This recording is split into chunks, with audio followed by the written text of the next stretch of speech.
About the close of the year 1834, there were to be found in Charleston, New Orleans, and some other southern cities, a few politicians who earnestly desired the re-establishment of the African slave trade and the acquisition of slave territory. These men formed clubs called the SRCs. They had signs of recognition, by which they made themselves known. In the year 1852, the SRCs had become more numerous, and their organization was more highly perfected. In 1855, it was noticed that the anti-slavery sentiment in the North was growing still stronger. It was about this time that a certain George C. Bickley, who was a native of Boone County, Indiana, but, at the period alluded to, resided in Cincinnati, having espoused the causes of the SRCs, took it in hand to reduce them to a more perfect state of organization. He christened it with the highly chivalrous name of Knights of the Golden Circle. The several divisions of the KGC, according to the new constitution, were called castles. As in the case of most other secret orders, there were subordinate castles, and a grand castle, state castle, or legion. The officers of the subordinate castle consisted of a captain, lieutenant, secretary, treasurer, guard, for the inner door, sentinel, for the outer door, a corresponding secretary, and conductor. The officers of the Grand Castle were the same as those of the subordinates, with the addition of the prefix Grand. Their new constitution set forth in its first article, as one of its principal objects of the order, the acquisition of Cuba, Mexico, and Nicaragua. In another article, opposition to the encroachment of abolitionism. The KGC's plan for the 1860 election was to do everything they could to get Lincoln elected. The Knights caused agitation in the North, so that the North would despise the South and Abe Lincoln would more than likely be elected. So, the KGC put out a flood of rumors about Lincoln. In the South, Mr. Lincoln was generally believed to be a totally illiterate numbskull, as barbarous toward the slaveholders as a Hottentot. The KGC wanted Abe in the presidency because they could say he would abolish slavery and tread on Southern rights, and then they could have their war. But Abe wanted to do neither. As we shall see, there was no compromise to be had, no saving the Union. Too much effort was put into the war, and moving forward was the only option. But Lincoln, representing the Republicans, held that slavery is wrong, to be tolerated in the states where it exists, but which must be excluded from the territories, which are all normally free and must be kept free by congressional legislation, if necessary, and that neither Congress, nor the territorial legislature, nor any individual, has power to give to it legal existence in such territories. So, Lincoln was going to tolerate slavery in the territories where it existed, but the rumors about Lincoln in the South labeled him an out-and-out abolitionist. The Knights continued with their plan for secession and war. In short, every species of taunt and insult were to be used in order to arouse and irritate the North, so that Mr. Lincoln's election might be all the more certain. Another reason the KGC needed Lincoln in the presidency was because Stephen A. Douglas, who was second to Lincoln in the popularity vote, did not fit in with their plans. In the South, the Democracy was almost a unit in opposition to Douglas, holding, as they did, that Douglas free soilism was far more dangerous to the South than the election of Lincoln, because it seeks to create a free soil party there, while, if Lincoln triumphs, the result cannot fail to be a South united in her own defense. On the 25th of October, 1860, in Augusta, South Carolina, the governor, William Henry Gist, the congressional delegation, and other leading South Carolinians, met, and decided that in the event of Mr. Lincoln's election, that state would secede. On Tuesday, November the 6th, 1860, Abraham Lincoln was elected 16th President of the United States. Lincoln won entirely on Northern support. He was not on the ballot in 10 Southern states, and won only 2 of 996 counties in all the voting Southern states. South Carolina rejoiced over the election of Lincoln, with bonfires and processions. It now seemed that the grand object for which the Knights had labored so earnestly was about to be attained. On December 17, 1860, in Columbia, South Carolina, the South Carolina Convention met. The next day and following days, it met there at Secession Hall, listening to stimulating addresses. Among the statements made by orators were several clear admissions that the rebellious conspiracy had existed for very many years, and that Mr. Lincoln's election was simply the long-sought-for pretext for rebellion. Two South Carolina politicians were quoted as saying, "Most of us have had this matter under consideration for the last 20 years. James A. Inglis. And I have been engaged in this movement ever since I entered political life. Lawrence Keat." Plus, other South Carolinians, such as politician Robert Barnwell Red, lawyer, and Confederate Brigadier General Maxcy Gregg, as well as Mr. Parker, made comments about how this was the end of a plan set in motion many years before. The action of the South Carolina legislature in calling an unconditional secession convention acted among the southern states like a spark in a train of gunpowder. Now we shall see, there was no alternative. The KGC had much power, and war is what they wanted.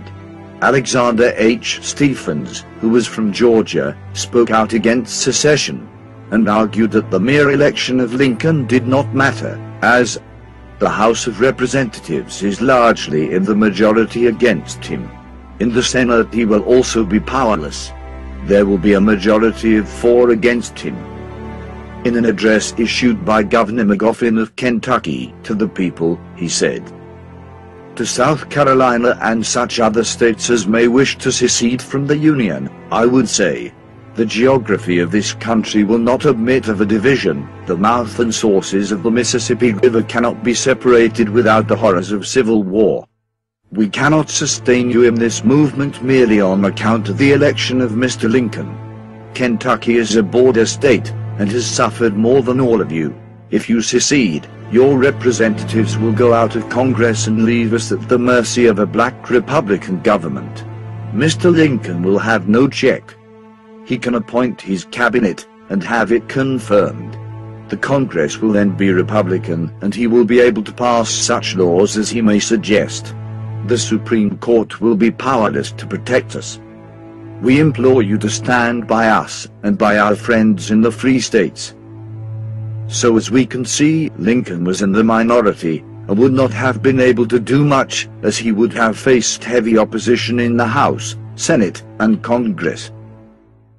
On December the 20th, 1860, it was declared, "We the people of the state of South Carolina in convention assembled do declare and ordain, and it is hereby declared and ordained, that the ordinance adopted by us in convention on the 23rd day of May, in the year of our Lord 1788, whereby the Constitution of the United States of America was ratified, and also all acts and parts of acts of the General Assembly of this state, ratifying the amendments of the said Constitution, are hereby repealed, and that the Union now subsisting between South Carolina and other states, under the name of the United States of America, is hereby dissolved."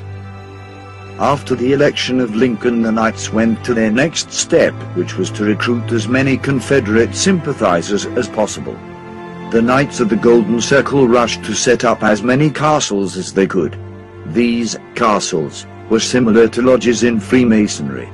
Once Lincoln was in office, the KGC's plan was that every man among them who had education enough to read the ritual was delegated to go forth and organize castles wherever he could find the material to construct one. At this point the agents were to say nothing of the principles of the original establishment of the KGC, that is, the re-establishment of the African slave trade and the acquisition of slave territory. It was always represented to outsiders as a strictly anti-submission order, only designed to aid in the securing of Southern rights. new degrees were instituted, which were called preliminary degrees. In these the candidates saw but little of the inner beauties of the castle. The castles of the KGC were divided into the inner and the outer castle. After the preliminary degrees, the initiate reached the inner castle. None but those known to be out-and-out secessionists were allowed into the Holy of Holies. The inauguration of Lincoln being near at hand, some of the KGC bethought themselves that it would be a fine idea to assassinate him and capture Washington, afford an opportunity to rob the national treasury, and thus secure the entire field in advance. I am ashamed to own that there were not a few sneaking devils north of Mason and Dixon's line who counseled this diabolical policy and promised assistance. In 1822, the Roman Catholic monarchies of Europe conspired with the Vatican to destroy the concept of popular government, as found in the experiment of the United States, by means of infiltration, subversion and corruption. The tools used were the Leopold Foundation, which was set up by Prince Metternich of Austria and the Jesuit order, and Abraham Lincoln was a major opponent. He was a representation of that popular government. The St. Leopold Foundation is a great Jesuit spy system which is not confined to the ecclesiastics of the Roman Church, but embraces every element of society, from the private secretary of the President in the White House, to the Catholic servant girl employed in the Protestant American families. Nor, indeed, is it restricted to Roman Catholics, for the Jesuits do not hesitate to use non-Catholic tools whenever it is possible. In fact, they prefer them, for in this way attention is distracted from them. In case of failure, it is always preferable to use non-Catholics.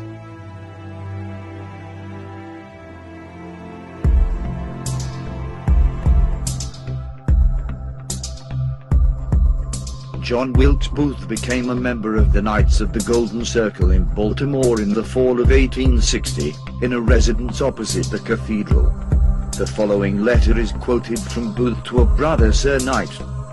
Dear Sir, the KGC had a meeting, I was initiated. The die is cast, and I have crossed the Rubicon and can never return. They tell me that Lincoln will perhaps be inaugurated, but I most heartily wish that never shall sun that morrow see. I am devoted to the South, mind and body, so that she gains her independence. I don't care what becomes of me. If I am sacrificed, I know that my country will grant me immortality. If I escape, so much the better. I can serve her in other ways. One thing is very clear to my mind, the South must take some decisive steps. She must throw a bombshell into the enemy's hand that shall spread terror and consternation wherever it goes. You know what I mean, so don't be surprised. Sincerely yours, John Wilkes Booth. 20 men had been hired in Baltimore to assassinate the president-elect on his way to Washington. The leader of this band was an Italian refugee, a barber well known in Baltimore. Their plan was as follows: when Mr. Lincoln arrived in that city, the assassins were to mix with the crowd and get as near as possible, and shoot him with their pistols. If he was in a carriage, hand grenades had been prepared, such as Orsini used in attempting to assassinate Louis Napoleon. The assassins had a vessel lying ready to receive them in the harbor. They were to be carried to Mobile, in the seceded state of Alabama. The first Archbishop of Baltimore left his indelible stamp on that diocese, as was clearly demonstrated during the Civil War. For every plot to assassinate President Lincoln, there were many, was hatched in Baltimore. In fact, Baltimore is the Vienna of America. The assassination plot on Inauguration Day was found out by Alan Pinkerton, a detective from Chicago, working in Baltimore. He relayed the message through Norman B. Judd, a close friend of Lincoln's. The plan was to take a train to Washington earlier than scheduled, but it was a difficult matter at first to convince him of the seriousness of it. He flatly refused to go to Washington immediately, as was suggested by his friends. but promised that after he had raised the flag on Independence Hall in Philadelphia and delivered an address to the members of the legislature at Harrisburg, he would take an earlier train to Washington. The party took the 6 o'clock train out of Philadelphia quietly without attracting any publicity, and as Mr. Lincoln was soundly sleeping, the train whizzed through Baltimore and got him to Washington early in the morning, where he was taken in charge by the largest military and Secret Service escort the president ever had been surrounded with. Thus was the first of Rome's assassination plot thwarted. On March 4, 1861, Abraham Lincoln was sworn in as 16th President of the United States. Mr. Lincoln had no idea of the rottenness and treason which were there to face him in Washington. Almost every department in Washington was headed by a traitor to the government, for the arch-plotters had been placing their trusted tools preparatory to the final blow. The awakening of the President and the North came on the morning of April 12, 1861, with the firing on Fort Sumter. This opening shot at the rebellion was sent by General Beauregard, Jesuit leader of the military operations. Beauregard was a professed Romanist and sprung from a distinguished family of Jesuits. It was G.T. Beauregard, a rabid Roman Catholic, who first fired on the flag of our country at Fort Sumter and let loose the dogs of war. It was the Pope of Rome, and he alone, of all the European potentates, who gave his recognition and his blessing to the Confederate government, and by the very terms of his kind letter to its president, made it manifest that he expected to secure its recognition of his claims and win it for the Church. Pope Pius IX wrote a letter to Jefferson Davis and acknowledged him as the Honorable President of the Confederate States of America. This letter of the Pope to Jefferson Davis, couched in such courteous and loving terms, and showing so clearly that his sympathy was with the Southern cause, was well understood by his loyal and faithful subjects all over the North. Roman Catholic officers began to resign and the rank and file began to desert. From the time of the publication of that letter in 1863 to the close of the war, it was the Pope of Rome and his faithful lieutenant, Louis Napoleon, who, taking advantage of our civil war, undertook to establish a Roman Catholic empire in Mexico, and for this purpose sent Maximilian, a Roman Catholic prince, under the protection of a French army, to usurp dominion and take possession of the country. All of this was done in hope that the Union cause would be lost, and that through the strife that she had fomented, 2 Roman Catholic empires would be established on the American continent, that of Mexico under Maximilian, and that of the Confederacy under Jefferson Davis, thus making it possible to make a conquest of the entire continent. It wasn't just Lincoln that was targeted for assassination. The plan was to eliminate Secretary of State William H. Seward and Vice President Andrew Johnson, along with Secretary of War Edwin Stanton and General Ulysses S. Grant. The object of this scheme of wholesale assassinations of civil and military heads of government was to throw the country into a state of chaos and thus retrieve the fast-failing fortunes of the Confederacy.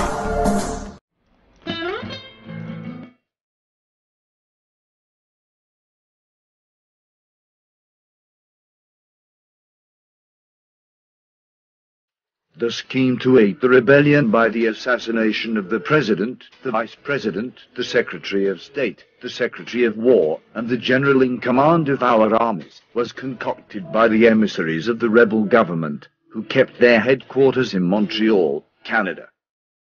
These emissaries held a semi-official relation to the Confederate government. The whole run of the evidence makes it clear that the Roman hierarchy kept itself in close relations with these emissaries. That the assassination plot was known to the Bishop of Montreal and a number of his priests before its accomplishment, and received their sanction, was made plain by their subsequent conduct. As soon as the news of the assassination of the President was flashed over the wires, Fathers Boucher and LaPierre kept themselves on the lookout, and ready to aid any of the conspirators who might make good their escape to Canada. It kept itself in these close relations for a purpose, and was most likely the original source of the inspiration of the assassination plot. These rebel emissaries were Jacob Thompson of Mississippi, Clement C. Clay of Alabama, and Beverly Tucker of Virginia. These had associated with them as helpers George N. Sanders, Dr. Blackburn, and others, men who preferred to fight in the field of political strategy rather than on the field of battle. These agents of the rebel government entered into a contract with J. Wilkes Booth and John H. Surratt to carry out their scheme, and also aided them in the selection of their subordinates.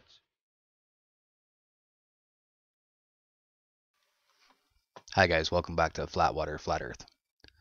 So I've been working on a couple movies lately, trying to further expose the Illuminati, Vatican, Zionist conspiracy that runs the world. And as I was putting that together, I've been using or trying to source and cite from a researcher named Eric John Phelps. And most of you will know of Eric Phelps from Vatican Assassins and from other things that you've heard throughout the conspiracy shows throughout the years. And I remember a long time ago, I, just like many of you, dismissed Eric John Phelps. I dismissed that his, the Vatican, what was they used to call them? Temporal coadjutor. Vatican temporal coadjutor. And I dismissed his information a long time ago. And I thought that it was more of a Zionist-controlled platform. And I thought that that's where the power laid or lies. So, not taking away from that, that is absolutely one of the major players. The Zionists are running the Western world, and they're one of the big players for sure. But now I think that the Vatican is ultimately at the top. So that's what this is about, is who is at the top. One of the things that I experienced during my travels was, and I showed this in my other movie, there's some photographs of it, I'll throw some in here, of the Medici Chapel. And out of all the places that I went in Rome and in Italy, I went through quite a few places in Italy. Of everything that I saw there, the most impressive stuff was at the Medici Chapel. The catacomb, or the tomb there, it's up in the top of the church, but the tomb that he built there for the Medicis, which are one of the black nobility, was unbelievable. The artwork in there, the the statues that Michelangelo made for each of the Medici tombs that are there are incredible. They destroy his David. They destroy most of the other artwork. They were unbelievable. The amount of money that was spent just on one of those tombs is an astronomical sum. It's unfathomable. I can't imagine what that entire chapel, that entire area must have cost for them to build. And ever since then, I continued to look into who were the Medicis. And if you look up, and I'll show you the Vatican assistancies here, you'll see that at the top of the Illuminati families, the Illuminati bloodline families, the Medicis are one of those families. And now, more than this, obviously, there's a lot of things to put together here.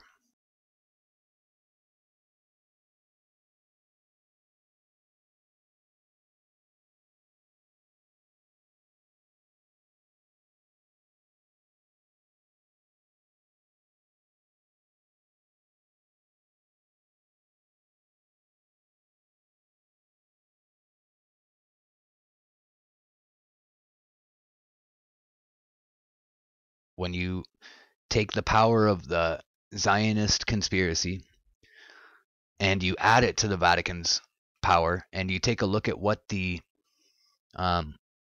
Zionist principles are, you see that they are a perfect match.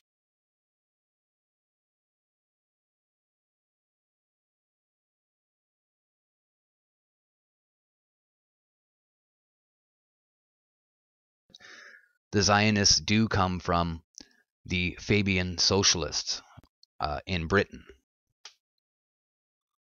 So here's a little bit about them. Beatrice Webb, Sidney Webb, and Bernard Shaw. George Bernard Shaw, of course, we know of him. And check this out. They were formed in 1884, and then they were involved in the writing of 1984, or implicated in the writing of 1984 by Orwell. And now check this out.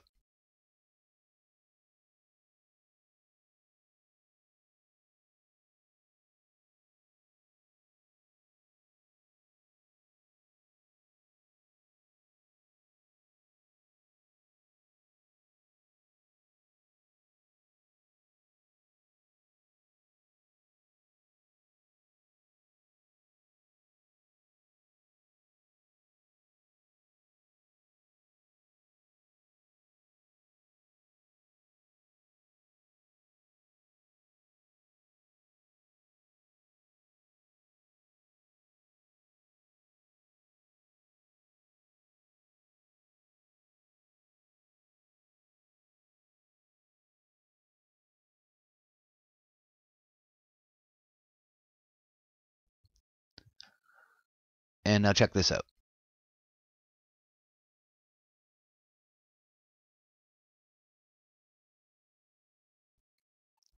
We've got Meyer Amschel Rothschild, but what's that around his neck? What's he wearing there? Ah, he's a Knight of Malta. See, so they're sharing the power here. Check this out. This is the other part of it. Check out this Freemasonry chart. And what is this? And this one. Look at the very top one even. That's this. The princes. Okay? The black nobility is at the very, very top of it. Okay? The Jesuits and the black nobility. Carrying on. It's just a point to note, how many times have the Jews been kicked out of different countries around the world? And yet how many times has the Vatican? You know, the Vatican or the Jesuits have been kicked out of many places, but you never hear about that. And when they're kicked out, they immediately make plans to take that place back over, and have done so. The entire world now is under Jesuit rule. The Chinese are under Jesuit rule. Russia is under Jesuit rule. Make no mistake about it, there never was a Cold War. There never was a space race. These things are hoaxes perpetrated on the people. And one of the latest hoaxes is the blame the Jews hoax. And it's another distraction because there's a lot of evidence about it. It's true to a certain extent, but it's another way for us to be deceived and dissuaded from the real power. The Vatican has the power and is the only group that has had the real major funds and the real major power to have accomplished all of these goals. And it just makes sense that they have had a lot more power than the Rothschilds or the Zionists have had. You know, the Zionists have come to power in the last 200 years. These guys have been in power. The Vatican's been in power for 1,000 years. There's a big difference there. Having an 800-year or 1,000-year head start. So, having said that, I'm citing from and sourcing information here from Mr. Phelps. However, I want to be absolutely perfectly clear that I disagree strongly with Mr. Phelps on the race issue. I'm going to say this a few times so that you hear me clearly. I strongly disagree with Mr. Phelps on race. Of course, I welcome dissent and difference of opinion, and if there's something here that's wrong, then I would love to talk about it and find out what the truth is. Because ultimately that is what I want to do here. That is my purpose here, is the truth and nothing but the truth. And so help me God. And so wherever that road may lead us is where we will go. however uncomfortable it may be.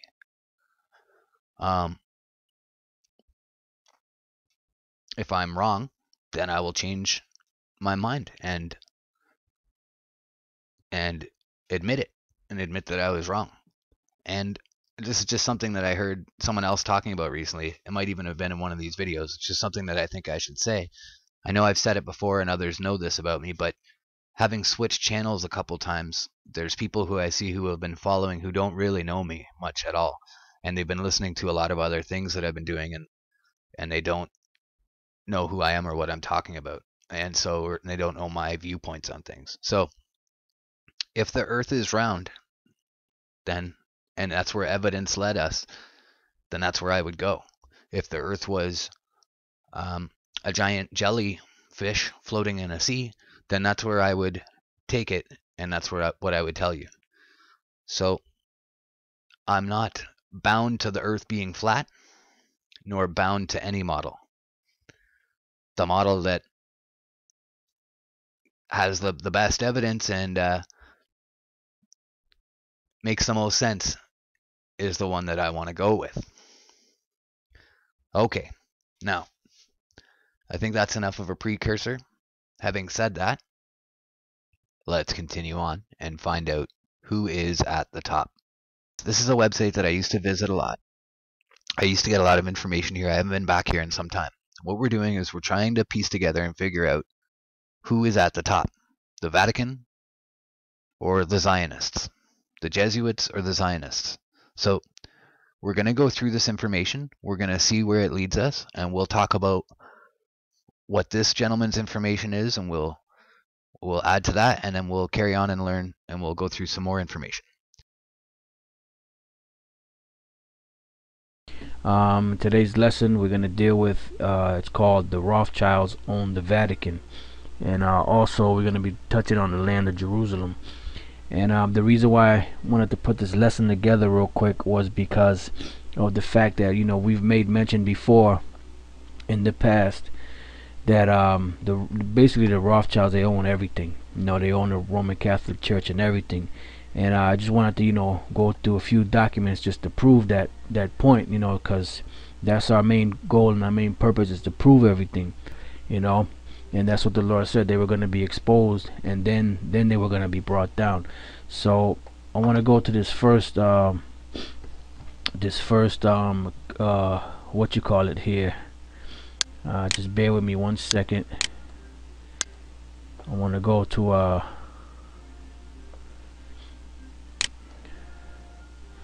this first clip here. All right. And this first clip here, as you can see here, this is the website here, and this is a article that I had read on a previous show that I did on the Vatican. Now this is how the Vatican created Islam, and I just want to make a few points out of here. All right, it says here, what I'm going to tell you, this is Cardinal B speaking to Dr. Rivera or Alberto Rivera. Alright, it says, what I'm going to tell you is what I learned in secret briefings in Vatican when I was a Jesuit priest. Under oath and induction, a Jesuit cardinal named Augustine B showed us how desperately the Roman Catholics wanted Jerusalem at the end of the 3rd century. And the reason why they want their land Jerusalem is because it's the Holy Land.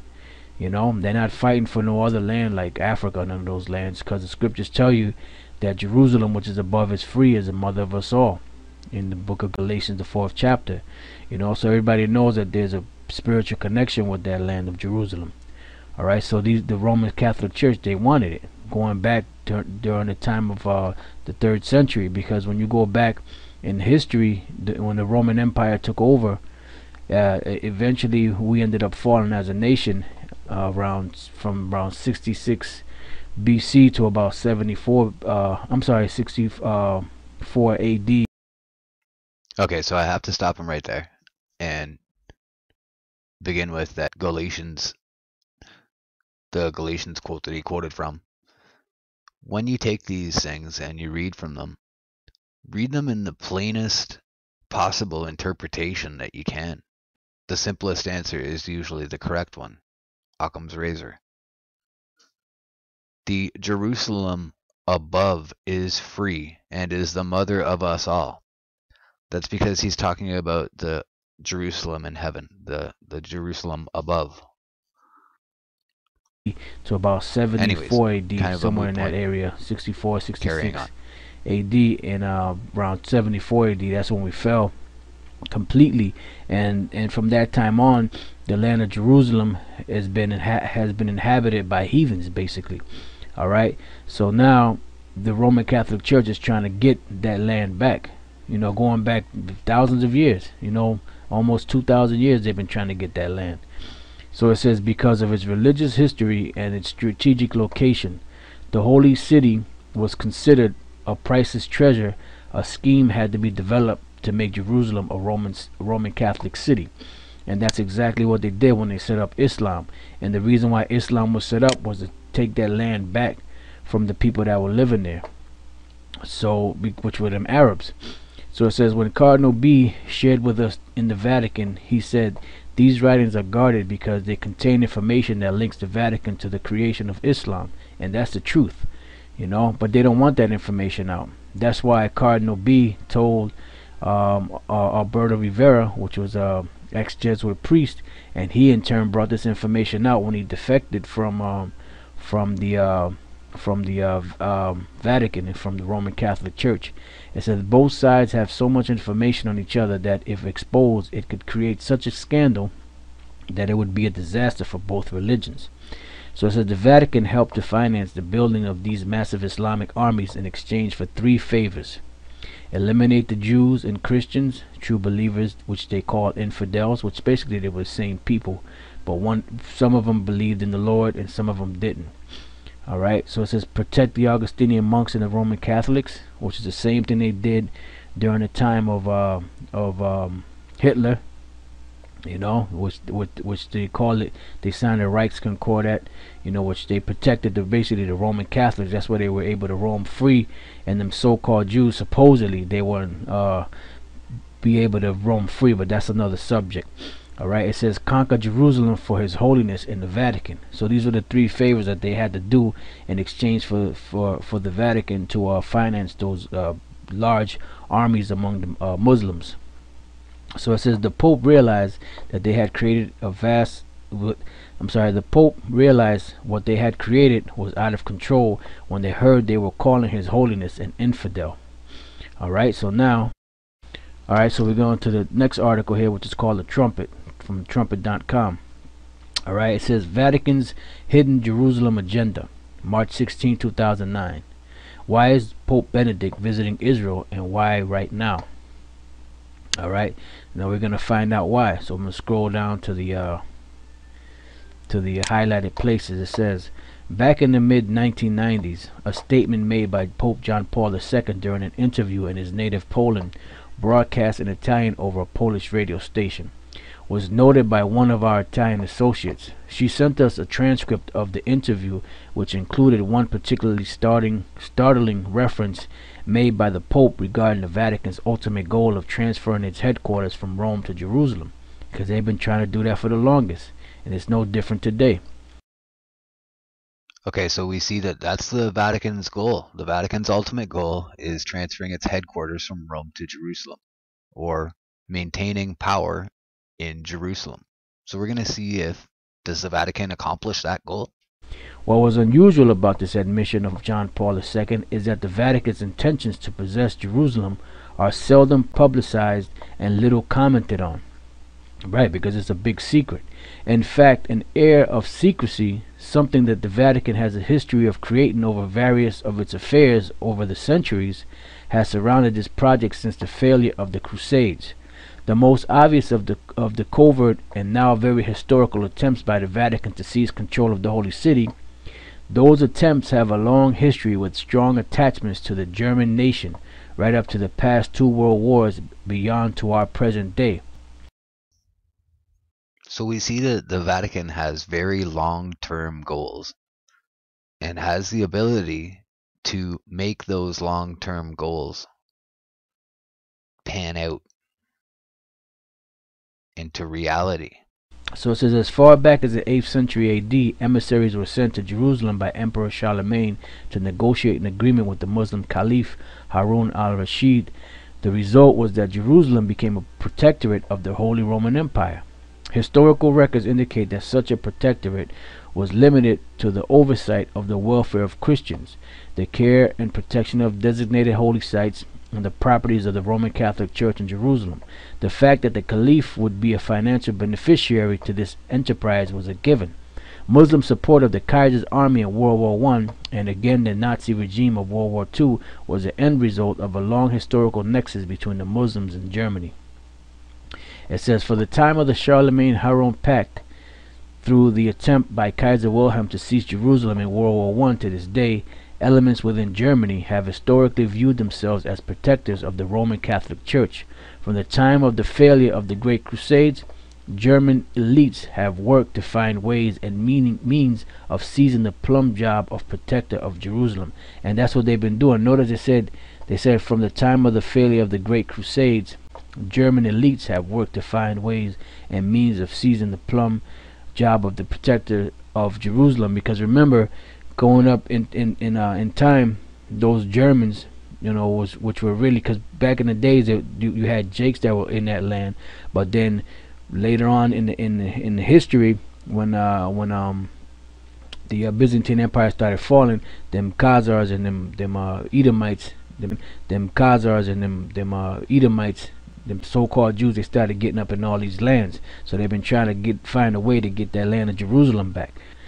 So it says, both Vatican and German diplomacy in Israel are linked to a common end: possession of the old city of Jerusalem, as well as most of the eastern half of the city. The Jews are the pawns in the grand game of international diplomacy. Alright, so it says the Jews, so-called Jews, are the pawns in this grand game of international diplomacy. Going back to the time of Muhammad and the so-called Arabs, that Muslim bullshit, the Arabs were the pawns. Now they use these so-called Jews as the pawns to try to get that land back. Right? It says the Vatican already has significant presence in Jerusalem by virtue of free access to its holy sites, over which Rome has legal jurisdiction under Israeli law, including both its institution and assets in Jerusalem.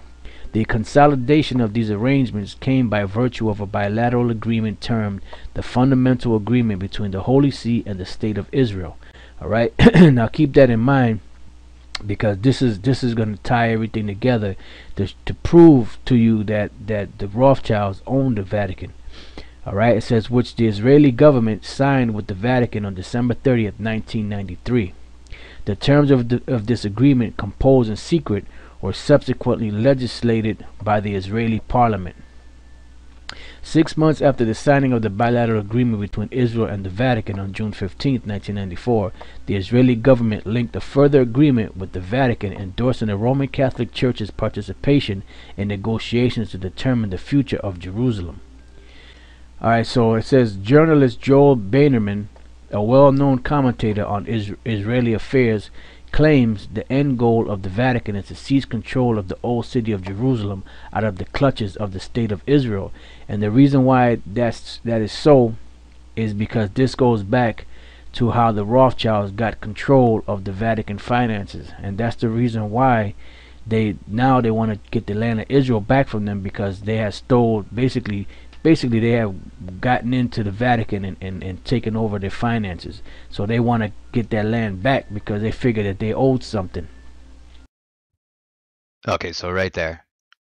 No, we just saw that by Israeli law, the Vatican has full control over the holy sites in Jerusalem. If the Israelis really owned Israel, they would never have given those 3 sites legally to the Vatican.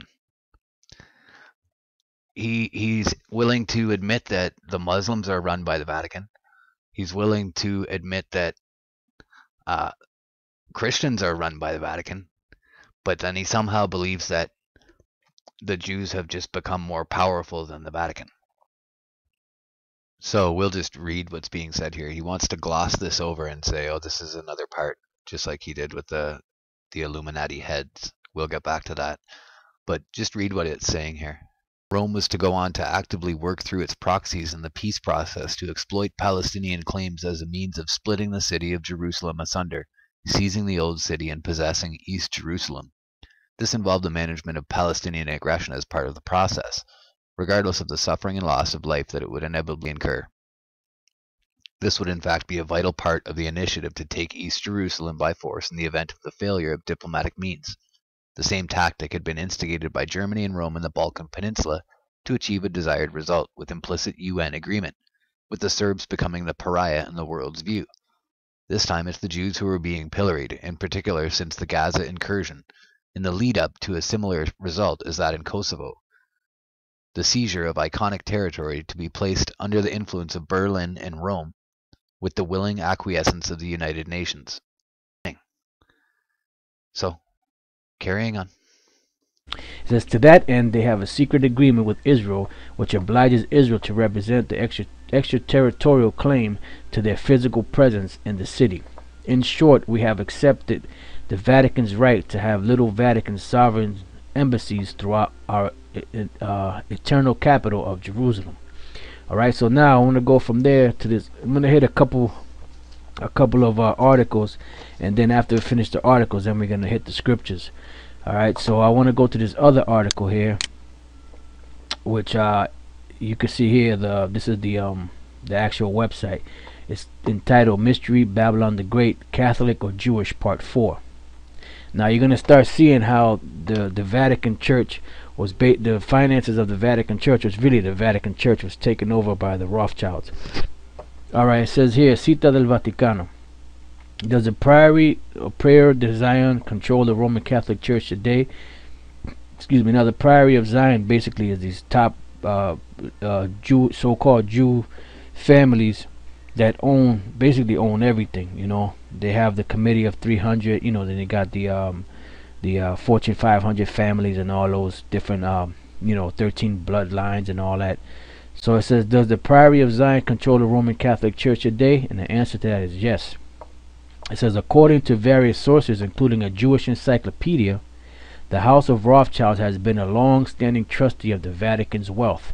Now this very quick, I added this in here from another website because I wanted to bring out the situation with the Priory of Zion, or who they are, right? So it says Priory de Zion. It says the secret society was devoted to occult and esoteric interests. All right, and that's basically what it is. It's just the Rothschilds' way of setting up a group of elite so-called Jews around the world that control basically everything esoteric, which esoteric means hidden. And if you go to this website here, they'll give you a list of all the members and all that stuff. Alright, now going back to the original article of the Mystery Babylon the Great, Catholic or Jew. It says, early in the 19th century, the Pope came to the Rothschilds to borrow money. See, that's where when the Vatican and them came to the Rothschilds to borrow money, that was it. That's how the Rothschild get these people, because they lend them grand amounts of money, which they know that they can't pay back. So in essence, what does it take for them to call off their loan? They take their property. You know, in this case, they took over the finance. You know, in this case, they took over the finance. You know, in this case, they took over the finance, which I believe it was Meyer Amschel Rothschild, or back then he was named Bauer. He said, give me control of a nation's money and I care not who makes the laws. So basically they had the Vatican by the balls, or you know, if they have any balls. It says the Rothschilds were very friendly with the Pope, causing one journalist to sarcastically say, Rothschild has kissed the hand of the Pope.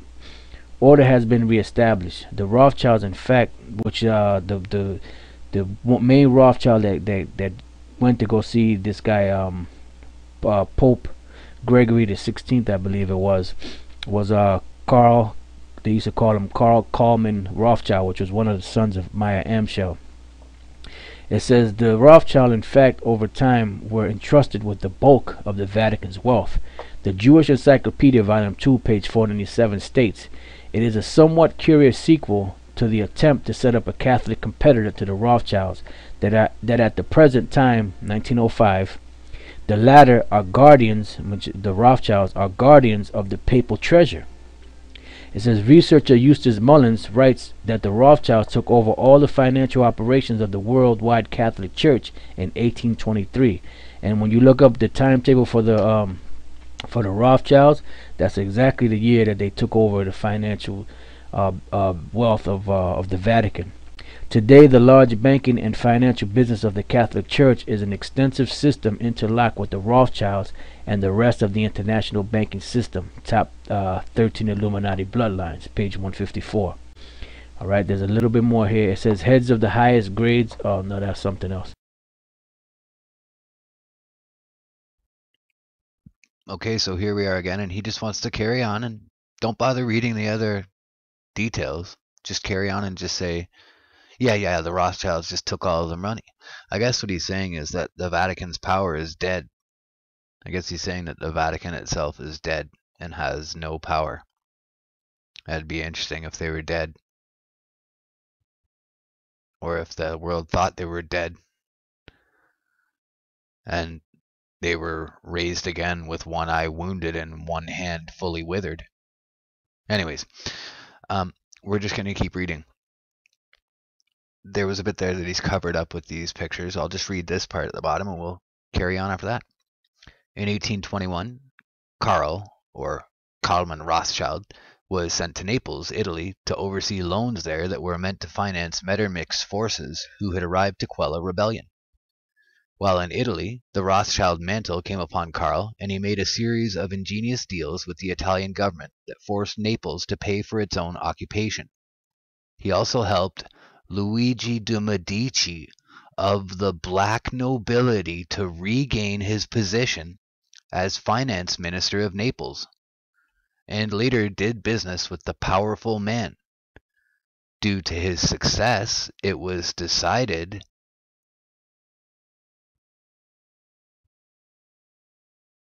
and then to read the rest of this, he skipped right over it, so it was very hard. I had to go to slow-mo, but I was able to pull this up. Okay. He also helped Luigi de' Medici of the black nobility to regain his position as finance minister of Naples, and later did business with the powerful man. Due to his success, it was decided that he would stay in Naples and set up his own bank. He became financier to the court, the financial overlord of Italy. Karl wound the Italian peninsula round his hand. He did business with the Vatican, and when Pope Gregory XVI received him by giving him his hand rather than the customary toe to kiss, people realized the extent of his power. The Pope conferred upon him the Order of St. George. It appears that in Italy, Karl became a leader of Carbonarian. The Bavarian Illuminati was exposed. Carbonarium, or the Alta Vendita, became the major European occult power. Karl's leadership in this group is very significant. In 1818, a secret Alta Vendita document that Karl had participated in preparing was sent to the headquarters of Masonry. A copy of this document was lost, and the Masons got very upset and offered rewards for the return of this copy. The title of the document translates Permanent Instructions or Practical Code of Rules, Guide for the Heads of the Highest Grades of Freemasonry. Again, from the top 13 Illuminati bloodlines. The Alta Vendita was governed by Jews, and the Permanent Instructions or Practical Code of Rules and Guide for the Heads of the Highest Codes of Freemasonry corresponds to the protocols of the meetings of the learned elders of Zion. More evidence linking the House of Rothschild with the protocols. Recall that Jeroboam Rothschild directed the secret elders of Zion. The original Italian translation of the document, entitled Permanent Instructions or Practical Code of Rules, Guide for the Heads of the Highest Grades of Masonry, was given to Nubio, or Piccolo Tigre, a nondescript Jew, of the Alta Vendita Lodge in 1824 when he was sent to Rome to carry it into effect, and it was to this instruction that he referred when he wrote from Forli to Signor Volpi. As I have written to you before, I am appointed to demoralize the education of the youth of the Roman Church. These secret instructions, which were written in 1815, are in perfect accord with the protocols of the learned elders of Zion, and intended only for a chosen few Masons of heavy caliber. So again, it's just another part that he just wanted to gloss over that we should know about. And what we're going to see again is that it's interlinked. Alright, it says here, the Priory de Zion, which is directed by the House of Rothschild, works from the shadows. Yet one need only consider the list of past Grand Masters of this high cabal to begin to comprehend the magnitude of its influence and power. And like I said, that one website I had, you could see, you know, yeah, so this part is really interesting. Look at this. Leonardo da Vinci and Robert Flood. So there we go. He was a member of an order. So there you go. The piece that I worked on there by Robert Flood. Now we have evidence, obviously, that he was a member of an order. He's a member of he's a Grand Master of the Priory of Zion. Okay, carrying on. It says the French press, in a brief article on M. Plantard's election as Grand Master in 1981, had stated that the 121st high dignitaries of the Prairie de Zion are all emissaries, Greases, of high finance and international political and philosophical organizations, on page 362. In his introduction to the Protocols of Zion, Victor Martin wrote of other great eminences who wield unofficial power secretly, sheltered under the umbrella of the Priory de Zion. And notice the word umbrella there, because that's what this New World Order is all about. You either have to come under the umbrella of them, or you're going to die. But you know what? We're not worried about that, because the Lord said in the book of Mark, the 9th chapter, that there be some standing here that shall not taste of death. You know, so we're not worried about that. So, and it also says that those that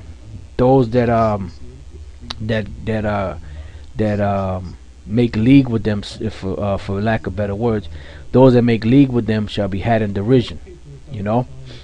So now remember, now you have this word here, umbrella, and that's why that demon Rihanna made that song, Under My Umbrella, because she's under that financial umbrella, you know, but she's going to be had in derision, because they're just using this stupid ass, you know, and all these stupid ass rappers out here to basically keep these people in check, so when the time comes, they can just scoop these people up, and they're going to be scooped right in there with them. So it says, secretly sheltered under the umbrella of the Priory de Zion. In 1931, John Izulit, a prominent member of the Jewish Alliance Israelite Universal, wrote in his Paris, La Capitale des Religions, the meaning of the history of the last century is that today 300 Jewish financiers, all masters of lodges, rule the world, and that's the Committee of 300. Springmeyer stated in the top 13 Illuminati bloodlines, it has been said all roads lead to Rome. For this book, it could be said all paths of investigation lead to the Rothschilds. So basically, the Rothschilds own the Vatican Church. All right. I have this other document here, which I want to bring out real quick, because it ties in, you know, the Vatican with the Rothschilds. And what it is you got these lawyers that are trying to bring a lawsuit against the Vatican Bank. You know, this is the site right here. They're trying to bring a lawsuit against the Vatican Bank, but in order for them to bring the lawsuit, they need to find out who the owner of the Vatican Bank is. And this is what they say. It says, lawsuit asks who owns the Vatican Bank. Vatican refuses to say. Because if they tell them, they have to say that the Rothschilds own it. Why is it a big secret? Why don't they want to tell them? Because they know that if they tell them and if they bring the information out, they have to bring out the fact that the Rothschilds own the wealth of the Roman Catholic Church. So it says a lawsuit, Operin versus Vatican Bank, filed in November 1999 by Serb, Jewish, and Ukrainian Holocaust survivors against the Vatican Bank seeking return of Nazi loot from wartime Yugoslavia, has run into an apparent wall of silence. Tom Easton and Jonathan Levy, who represent the 28 plaintiffs suing the Vatican Bank, have asked a federal magistrate in San Francisco to order the Vatican Bank to divulge information about itself, including its ownership. Right? The Vatican Bank, however, has refused to provide information about its ownership, claiming in legal papers filed yesterday in San Francisco that plaintiffs' request is burdensome, premature, and in the public domain. So they're saying that it's in the public domain. If they look hard enough in the public domain, they'll find who the owners are. The plaintiff's attorney and expert witnesses, however, claim information about the Vatican Bank's ownership is a closely guarded secret. If the information is out there and so easily accessible, why don't they just produce it? Counters Easton and Levy. We've researched this issue for over a year and have yet to find a definitive answer. We would like to know who we are dealing with here. All right, so that's letting you know that they're not going to tell them, because of the fact that they don't want them to know. Because if they do tell them, they have to admit that the wealth of the Vatican Church was taken over by the Rothschilds back in 1823.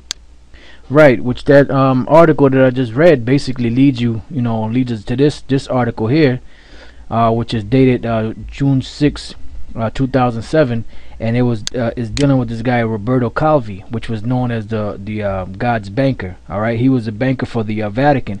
That's why they didn't want to divulge to those lawyers that who owns the finances of the Vatican, because if they did, they had to say that the Rothschilds own it.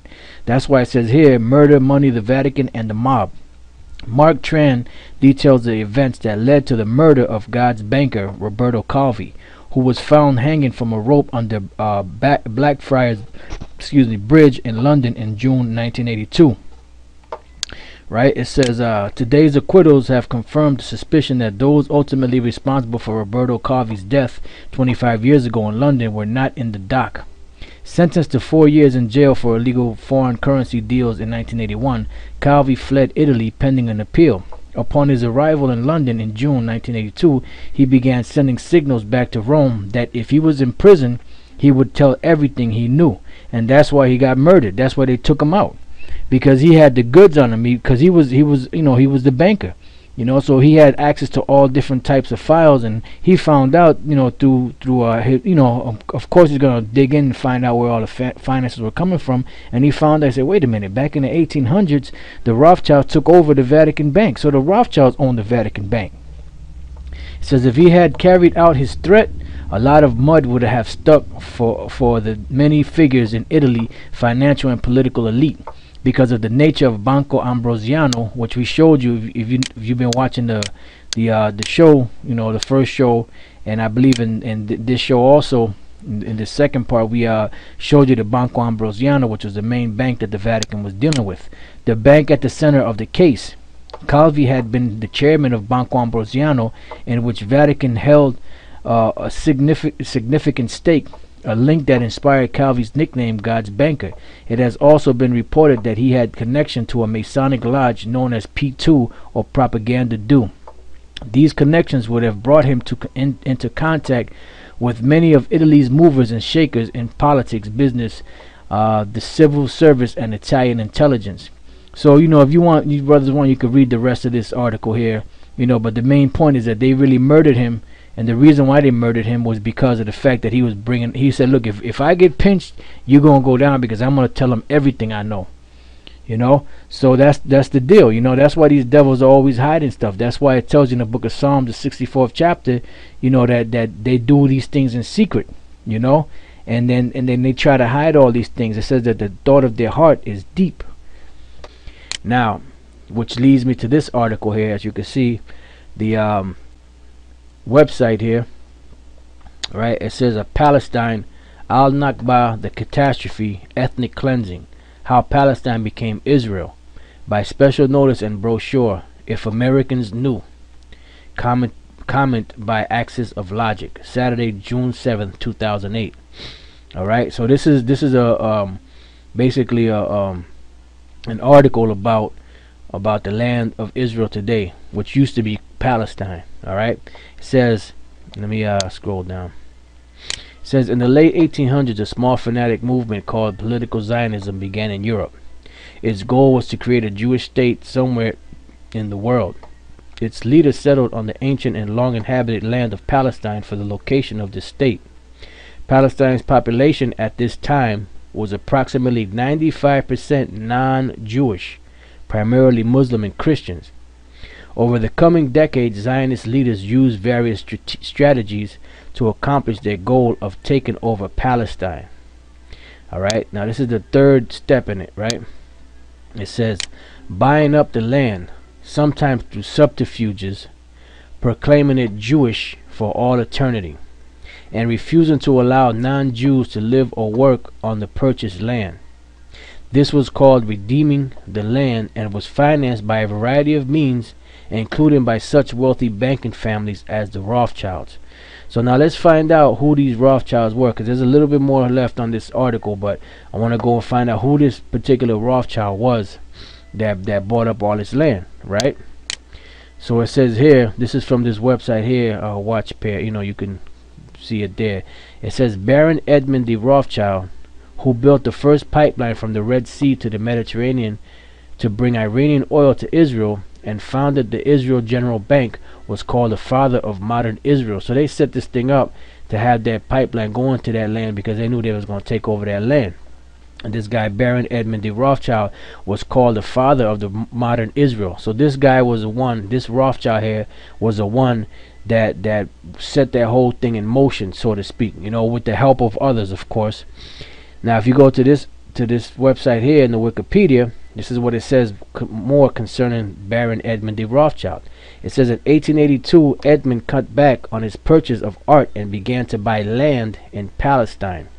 He became a leading proponent of the Zionist movement, financing the first right at Rishon LeZion.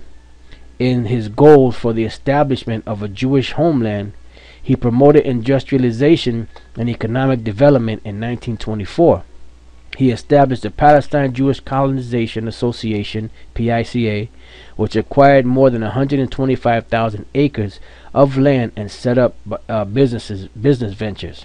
Alright, so this guy here, Baron Edmund de Rothschild, he started buying land in Israel, a whole bunch of land, for a later use after they set it all up.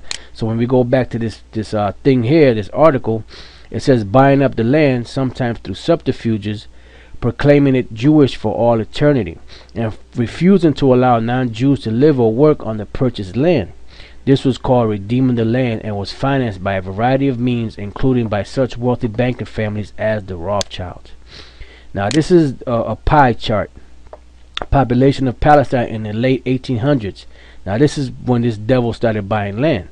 So now you see the big pie here is like a yellowish color. Here it says Muslim Palestinians. The white part of it says Christian Palestinians, and 4% in the blue is Jewish, so-called Jews. So you see the big pie was mostly what is it, 96% of the land belonged to Christians and Muslims, right? Palestinians, and only 4% of the land belonged to the so-called Jews.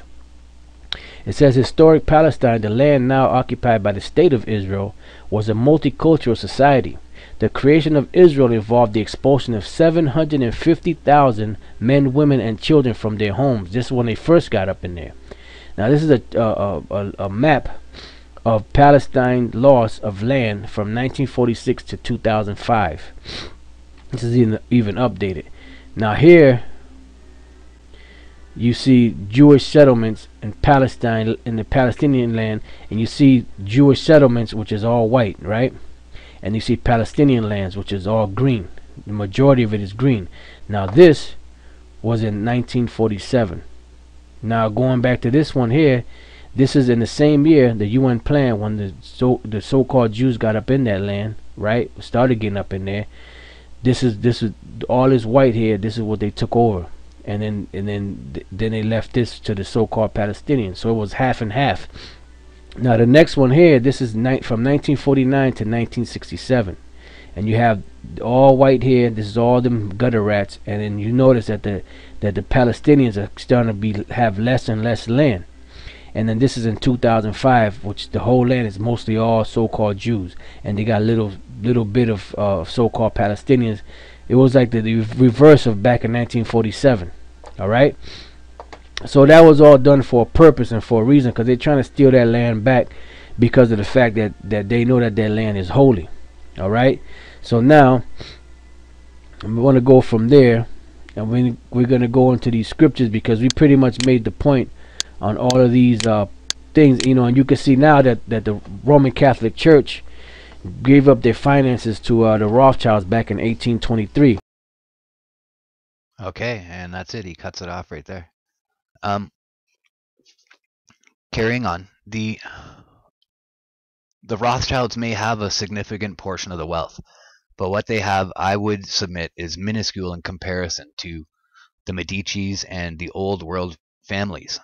I think that they have maintained their banking presence and prestige, and that the Rothschilds are their face and front. If I'm corrected on this, then great. It doesn't matter. Either way, it's one or the other. So I believe that these families around this wheel are at the very top, and that they're taking orders from something higher than themselves, possibly. And that basically the Rothschilds are running a major portion of these operations, but the other families are running them as well. When we look at conspiracies as a whole, and we look back through the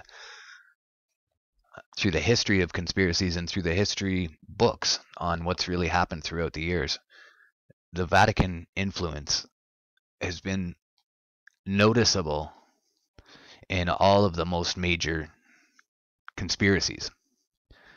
And I would submit that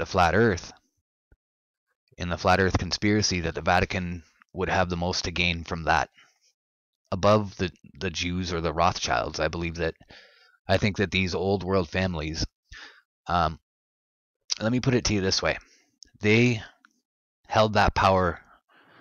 They had so much power for so long that if a country were able to take its freedom from them at some point, or seem to take its freedom from them at some point, they would just eventually get back in there. And I think that we can all see that this is true in any state that we look at. So, again, it could be the Rothschilds and it could be the Vatican. I would submit that the real leaders wouldn't let you know their names.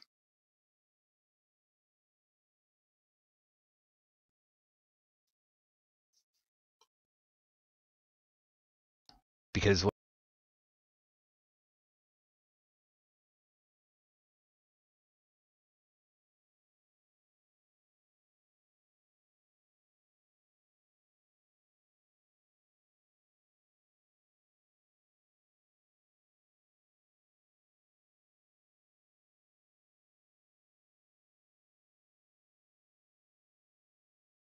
had stated that the 121st high dignitaries of the Prayer de Zion are all emissaries, greases of high finance and international political and philosophical organizations, on page 362.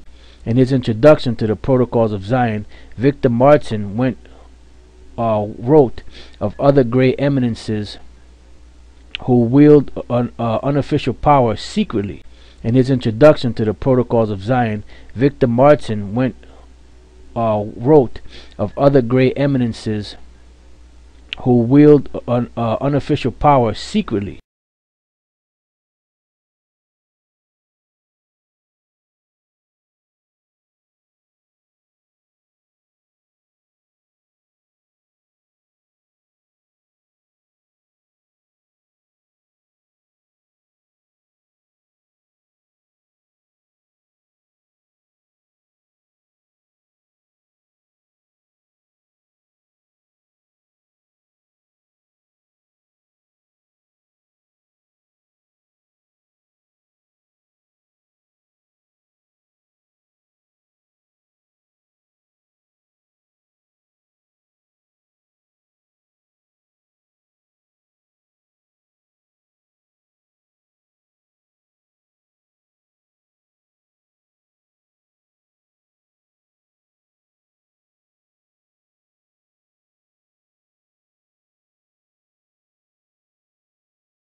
We're under the grace of God in Jesus Christ, walking in the Spirit since we live in the Spirit, yielding to the Spirit of God that we might produce the fruit of the Spirit, which is not the fruit of the flesh.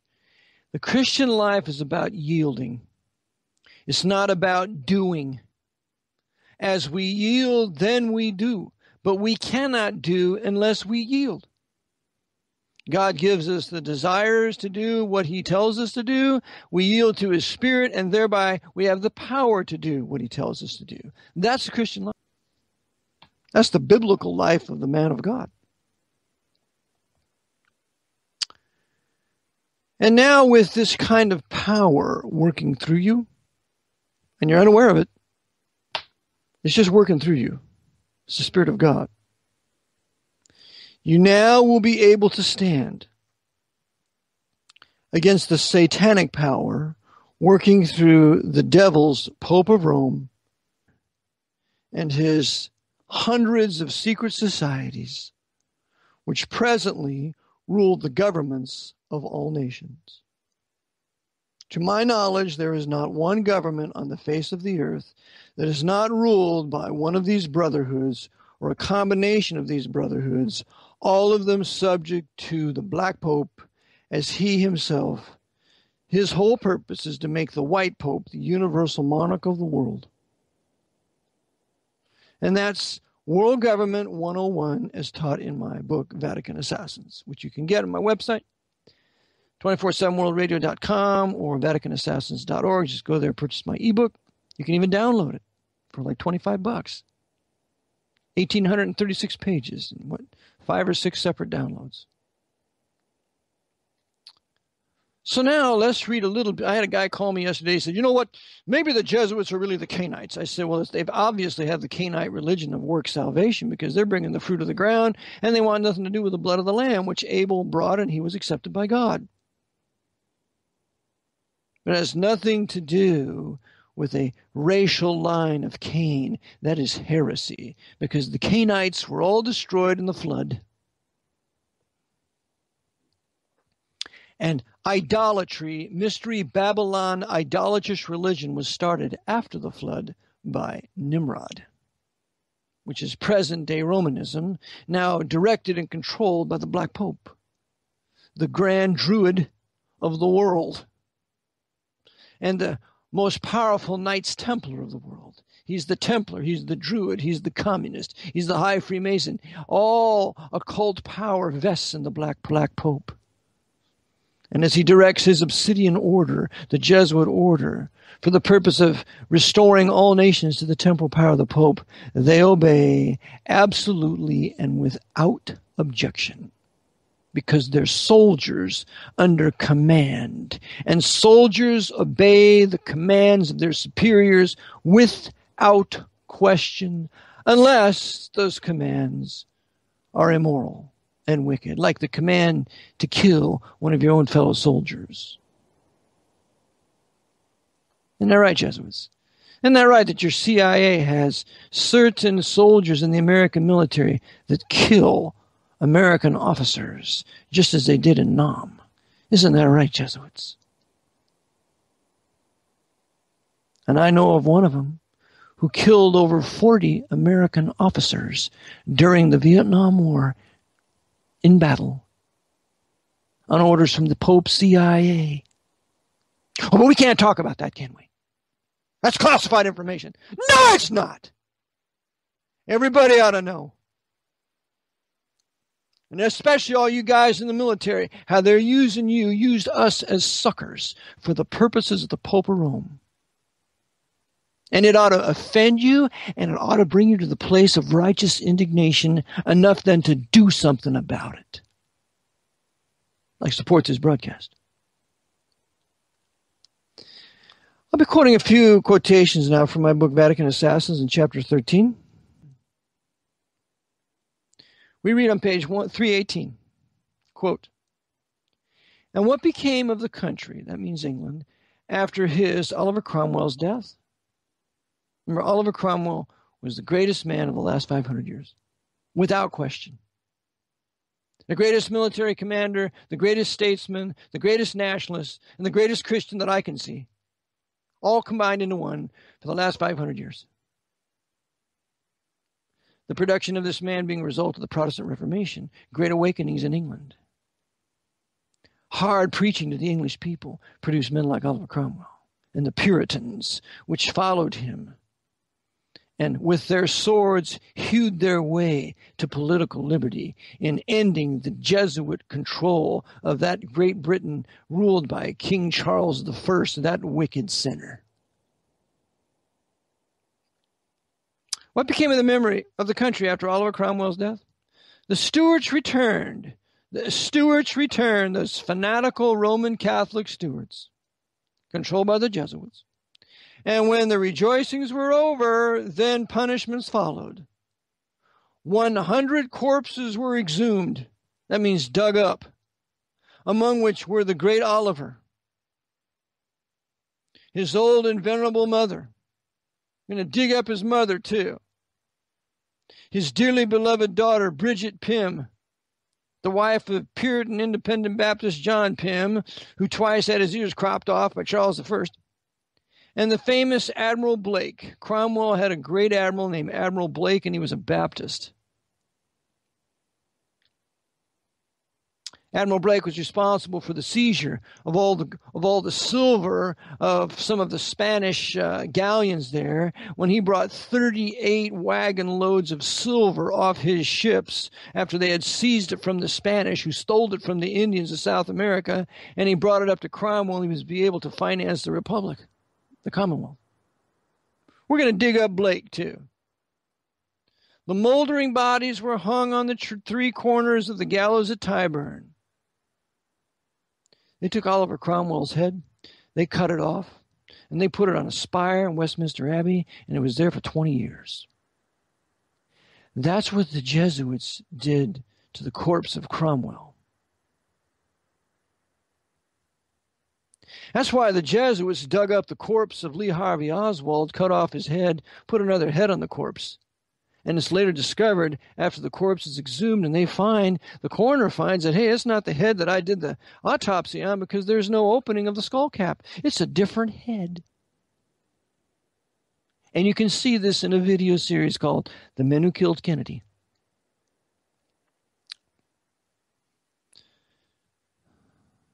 Ears were cut off of these moldering bodies. Noses were slit. And numbers lost their heads on the scaffold. So now we're going to start rounding up all the Puritans, all the significant followers of Cromwell that drove my father, Charles I, to the scaffold and that drove me out of England, where I had to be protected by the Jesuits in France. So Charles II comes back. My Bonnie lies over the ocean. Bonnie Prince Charles later on, after King Charles II. It's all about the worship of the Stuarts and how wonderful Great Britain was under the Stuarts and how terrible it was under Cromwell. And Cromwell was the greatest thing that ever happened to Great Britain. And I add, which Jesuit authored barbaric punishment is nearly identical for those Freemasons who would dare to violate their oaths in telling the secrets of the craft. And so this is how Charles I treated his Puritan enemies. Doesn't sound like he's very tolerant. Oh, no. Charles I is not very tolerant. Charles II is not tolerant. Sounds like he's intolerant. Oh. And a Roman Catholic. Why, Roman Catholics aren't intolerant. It's the Roman Catholics that are always persecuted by those vicious, horrible, terrible Protestants and Baptists. That's the way it really is. Black is white and white is black.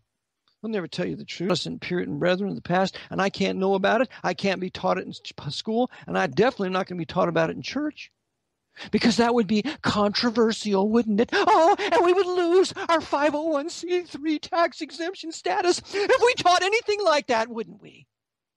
You coward preachers. Shame on you. And you're going to account for this at the judgment seat of Christ by not teaching your people the truth about our past. It goes on, the Stuarts, as if this were not enough, filled the country with immorality I add including the plays of the Jesuit theater, which present-day counterpart is the Black Pope's Hollywood Theater, which glorifies fornication, theft, murder, and sorcery. All the movies that you can see generally are going to glorify one of those four things.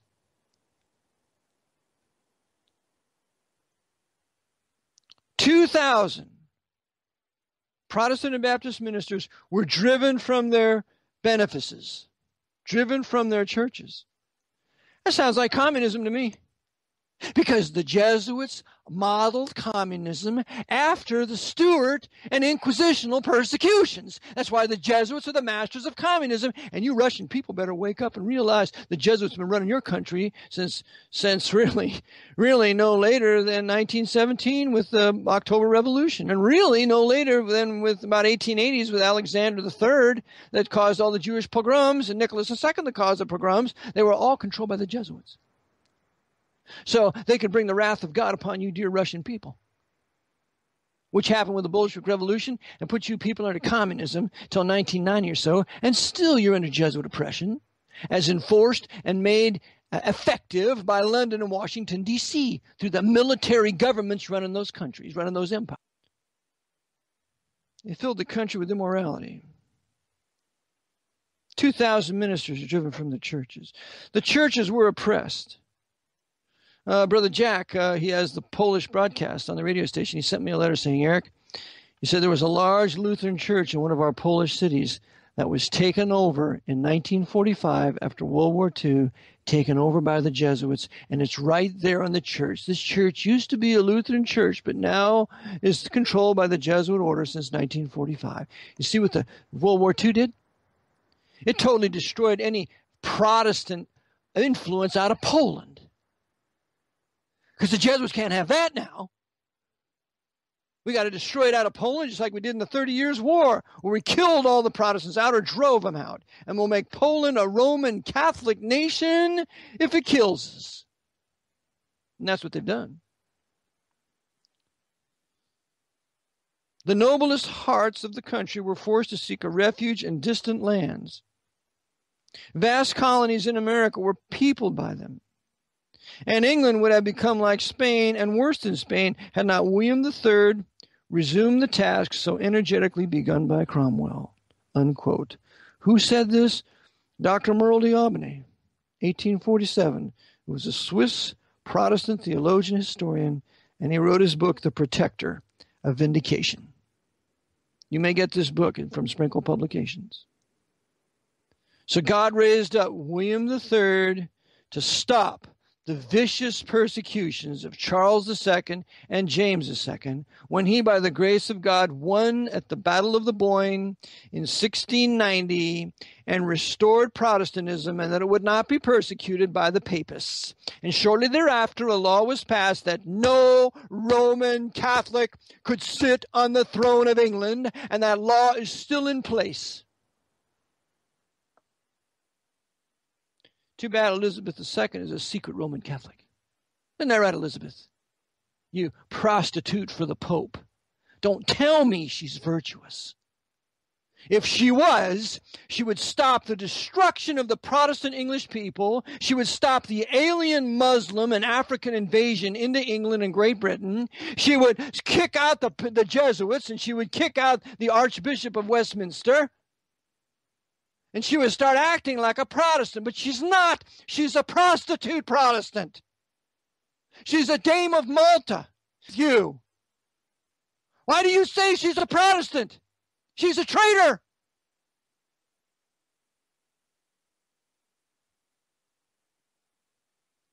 I say things like this in my broadcast, and it really makes me popular, especially in the eyes of certain brethren. Well, let's go on about another quotation here. Let's go to page 320. We read Bode Johann Joachim Christoph. This concerns Freemasonry. Born in Brunswick, 18th of January, 1730, one of the most distinguished Masons of his time. In 1757, he established himself at Hamburg as a bookseller and was initiated in the Masonic order. To Masonic literature, he made many valuable contributions. Among others, he translated from the French Nicolas de Bonneville's celebrated work entitled Les Jésuites chasses de la Maconnaire et leur poignard brisé par les Macons, which contains a comparison of Scottish Masonry with the Templarism of the 14th century. In 1790, he joined, by the way, de Bonneville was a Jesuit. In 1790, he joined the Order of the Illuminati, obtaining the highest degree in a second class. And at the Congress of Wilhelmsbad, 1782, he had advocated the opinions of Weishaupt. No man of his day was better versed than he in the history of Freemasonry, or possessed a more valuable and extensive library. No one was more diligent in increasing his stock of Masonic knowledge, or more anxious to avail himself of the rarest sources of learning. This is Bode, B-O-D-E, Johann Joachim Christoph. Hence, he has always held an exalted position among the Masonic scholars of Germany. The theory which he had conceived on the origin of Freemasonry, a theory, and I had carefully declared to be untenable, quote unquote, by Masonic coadjutor Mackey, who Mackey also wrote the Encyclopedia of Freemasonry, was that the order was invented by the Jesuits. Here's this top Freemason in Europe, in Germany, who states the Scottish Rite Freemasonry was invented by the Jesuits. You got that, David Icke? Don't talk to me about Scottish Rite Freemasonry being the largest Masonic body in the world without telling me that the Jesuits created it from the 4th degree to the 33rd degree. But you see, you can't talk about this in alternative method, in alternative news circles. You can't talk about this in the conspiratorial press now. You can't say these kinds of things. You can't blame the Jesuits for it. Oh no, because we got to keep this rip-off continuing so that people never know who really is controlling the world. Isn't that right, Alex Jones? With your father-in-law, Edmund Lowe Nichols, being a Knight of Malta. Isn't that right, Alex? You don't say my name on your broadcast, but I'll say yours on mine. How about that? You too, Tex Mars.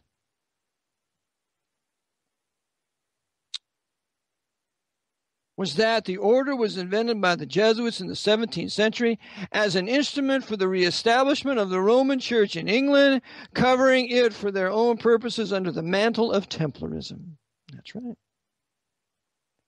And they would do the same thing here because a Freemason, a 32nd degree Freemason by the name of Franklin Delano Roosevelt, an Episcopalian Protestant, would be used by the Jesuits to impose military government on March 9th, 1933 in this country, aided by the Knights of Columbus and the Jesuits and the Bonesmen, because that was the purpose of Scottish Rite Freemasonry anyway, to restore the supremacy of the Church of Rome in historic white Protestant nations, as was done in England, Great Britain, so it was done here. Here's another quotation. Quote, the Jesuits were driven to cooperate with the other two international brotherhoods, the Freemasons and the Jews, specifically Rothschild and Illuminati, in the destruction of the Spanish Empire, unquote. Who said this? Salvador Madariaga. Salvador de Madariaga, 1820. He's a Spanish statesman in his book, The Jesuits. So the Jesuits and the Masons and the Masonic Jews all working together, overseen by the Jesuits, for the destruction of the Spanish Empire in the 1800s. And why not? Because the King of Spain had expelled the Jesuits in 1767. So we're going to make him pay. We're going to make that Roman Catholic disobedient son pay for expelling us Jesuits out of his empire and out of South America. Yep. Here's another quote. Same page, 320, out of my book, Vatican Assassins. Quote, there are still old ladies, male and female, about the country who will tell you with grim gravity that if you trace up Masonry through all its orders till you come to the grand tip-top head Mason of the world, you will discover that the dread individual and the chief of the Society of Jesus are one and the same person. Who said this? James Parton, 1855, American historian. In the life of Horace Greeley, I remember the day I found this quote. In Franklin and Marshall Library, up on the 3rd floor, when I found it, I nearly fell over and fainted. You see, these people have known this for years, for over a century. But we were never told. You cannot know this. You cannot know the Masonic Lodge, the Scottish Rite and York Rite for that matter, are nothing but agents at the top for the Jesuit order to restore Romanism and the rule of the Jesuits and the supremacy of Romanism in this country. You can't know that.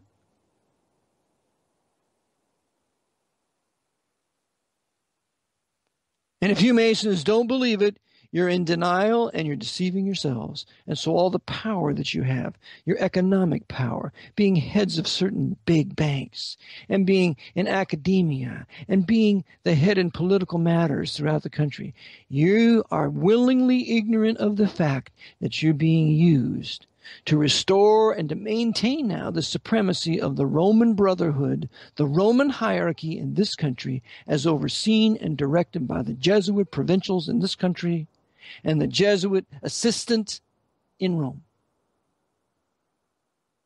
So this is fair warning to you. You know now who runs Scottish Rite Freemasonry, and you have an obligation before God to get out and to tell the truth. What have you to lose? Page 321. We're going to read from a classic work here. I maintain the greatest work ever written on Freemasonry. Quote, hence, according to Pope Leo XII, after whom the present Pope is named, Leo XIII, the very Bible which is insulted on the Masonic altar contains not the revelation of God, but simply the, quote, gospel of the devil, unquote. That's according to Pope Leo XII. According to the Pope, the Reformation Bible contains the gospel of the devil. And you Protestants and Baptists want to tell me that the Roman Catholic Church is Christian? One of the great mistakes of C.I. Scofield, who said the Church of Thyatira is the Roman Catholic Church. God, deliver me. Thyatira is the Orthodox Church out of Byzantium. No, the Bible contains the gospel of the devil. While Freemasonry steps boldly to the front exclaiming, quite correct, most holy Father, quite correct. My square and compass are every way equal to, if not superior to, the authorized version of the Bible, and will, quote, enlighten, unquote, mankind as well. Go on, my dear sir, go on, Brother Leo, and issue your bulls and encyclicals against the Bible with all the rancor of which your old heart is capable, and I'll keep right on in my peculiarly aggressive course, degrading and debasing God's word below my pagan emblems, and teaching my people that it is no better than the Quran, the Shastras, or the Book of Mormon. Go on, Mr. Pope, make all the Roman Catholics you can, and I'll guarantee to manufacture quite as many infidels from among the Protestants, and I will add the Baptists too. You know, there's 500,000 Masons in the Southern Baptist Convention. You know that?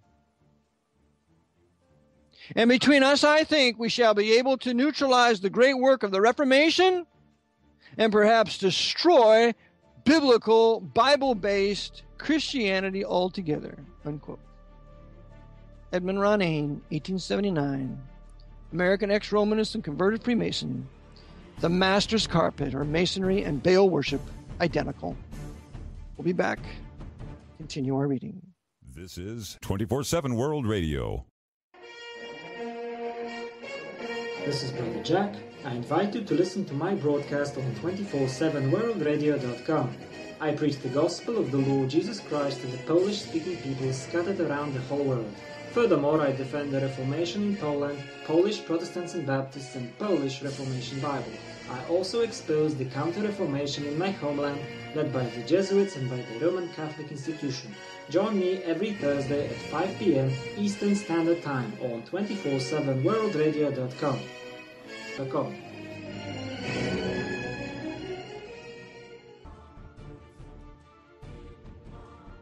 We read from Alexander Hislop's tremendous work, The Two Babylons. Quote, this is page 322 in my book, Vatican Assassins. Quote, there has never been any difficulty in the mind of any enlightened Protestant in identifying the woman, quote, sitting on 7 mountains, unquote, and having on her forehead the name written, Mystery Babylon the Great, with the Roman apostasy. No other city in the world has ever been celebrated as the city of Rome has for its situation on 7 hills. Pagan poets and orators who had no thought of elucidating prophecy have alike characterized it as the 7-hilled city, quote unquote. It has been known all along that popery was baptized paganism. I shall repeat that. It has been known all along that popery was baptized paganism. That's why a Roman Catholic is not a Christian. That the paganism which Rome has baptized is, in all its essential elements, the very paganism which prevailed in the ancient literal Babylon. Rome is in very deed the Babylon of the Apocalypse. Her priesthood and her orders, namely the Jesuits, have all been derived from ancient Babylon. And finally, that the Pope himself is truly and properly the lineal representative of Belshazzar. The Babylonians in their popular religion supremely worshipped a goddess mother and a son who was represented in pictures and in images as an infant or child in his mother's arms. From Babylon, this worship of the mother and the child spread to the ends of the earth. Now this Ninus, or son, born in the arms of the Babylonian Madonna, is so described as very clearly to identify him with Nimrod. Now Nimrod, he is the son of Cush, was black, in other words, was a Negro. Wherever the Negro aspect of Nimrod was found an obstacle to his worship, all that was needful was just to teach that Ninus, Osiris, had reappeared in the person of a posthumous son, Horus, of a fair complexion, supernaturally born by his widowed wife, Isis, after the father had gone to glory, unquote. And so, the Jesuits are the masters of the Babylonian mystery in which they want to bring the slain Nimrod back to life as the reincarnated son, Tammuz. In Egypt, the slain Osiris to bring back as the reincarnated Horus. And that mystery will actually be worked out one day in the future when that 7th Roman Caesar, the final Pope of Rome, is slain and he rises from the dead to be the risen king of Babylon. The risen Set, or some name like that, fulfilling this Babylonian prophecy of the Babylonian Messiah yet to come. The Jesuits are the masterminds and the great promoters and pushers. They are the impetus behind this satanic plot and mystery of iniquity to bring the final Pope of Rome to world power after he's slain and rises from the dead. The Jesuits are all about this. Of course, thank God the church is not going to be here for that. We go on a little bit farther, and we read,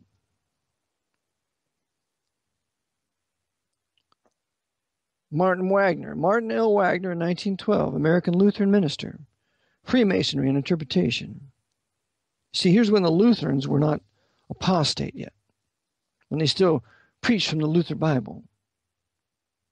Page 224, quote, in countries where there is an established religion, adherence to it is a necessary qualification for office. A citizen's religion determines largely his eligibility to a place of public trust. In this country, and I add the Black Pope's Holy Roman 14th Amendment American Empire, while we have no legally established religion, I add thanks to the Baptist Calvinist First Amendment, we do have what in effect amounts to substantially the same thing.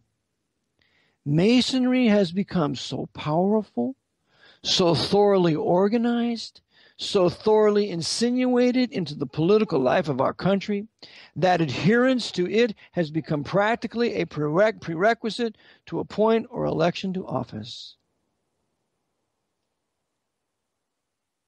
He goes on. If it does not in every case dictate the nomination of the candidates, it does succeed in bringing them into its fold after their election, thus making them adherents of the state religion. You know who's a Freemason quietly about this? Ron Paul. Yeah. Do you think he really wants to restore the Republic when he doesn't tell you of the power of Freemasonry, the power of the Jesuits, the power of the Roman hierarchy in this country, who really runs the Federal Reserve Bank? Do you think he really wants to restore any kind of limited government when he doesn't tell you that we've been under military government since March 9th, 1933? Do you think he really wants to restore anything? He goes on and states, there are over 1 million Masons in the United States. This is 1912. There's many more than that now. All voters, and those are a powerful factor in influencing those in office.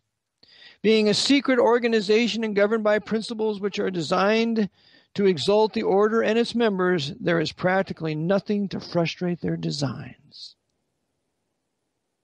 There's only one thing that can frustrate those designs, and that's the man of God walking in the power of God, yielding to the Spirit of God, and openly rebuking and denouncing this national sin of this secret brotherhood working for the Jesuit order. That's the only thing that breaks up their power. The Spirit of God as preached by the Spirit of God and the man of God by the power of the Spirit of God preaching the Word of God and denouncing sin publicly.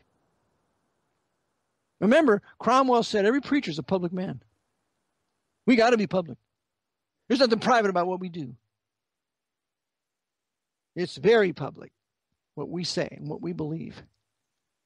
Because it's part of our good works to renounce the hidden things of darkness, to have no fellowship with the unfruitful works of darkness, but rather to reprove them, bring them to light. That's what we do. That's why we talk about Freemasonry on these broadcasts, working for the Pope, with the prayer and desire that there will be certain Freemasons that will leave the order, confess their sin, and start to do the Lord's will and promote the mystery of godliness and getting the gospel out while living a righteous life and exposing the power of Rome. That's true Bible-believing Christianity.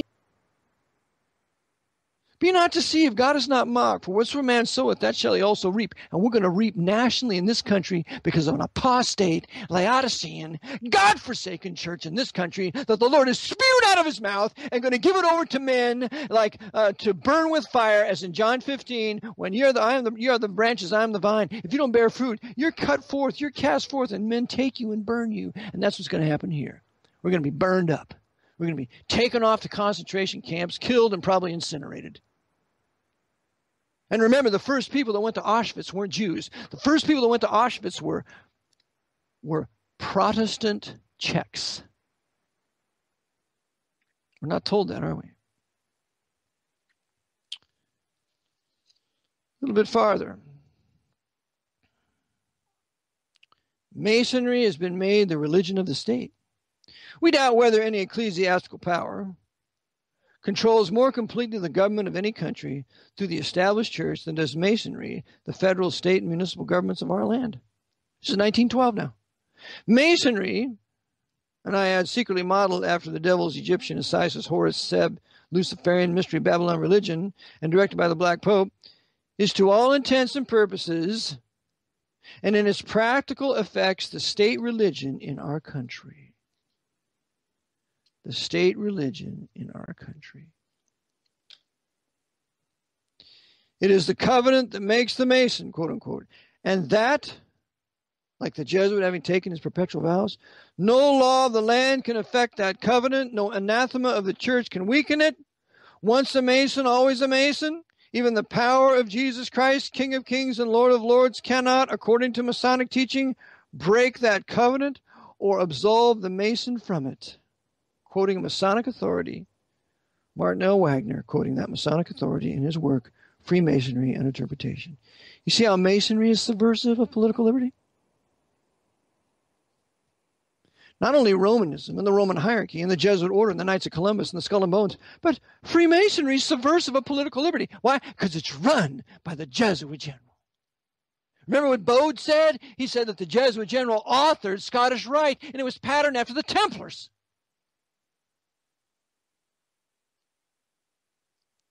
Continuing on. Page 325. Page 325 of my book. I'm quoting another individual. Quote, there is considerable analogy between Masonic and Jesuitic degrees. And the Jesuits also tread down the shoe and bear the knee because Ignatius Loyola thus presented himself at Rome and asked for the confirmation of the order. He tread down the shoe and bear the knee. Loyola did that.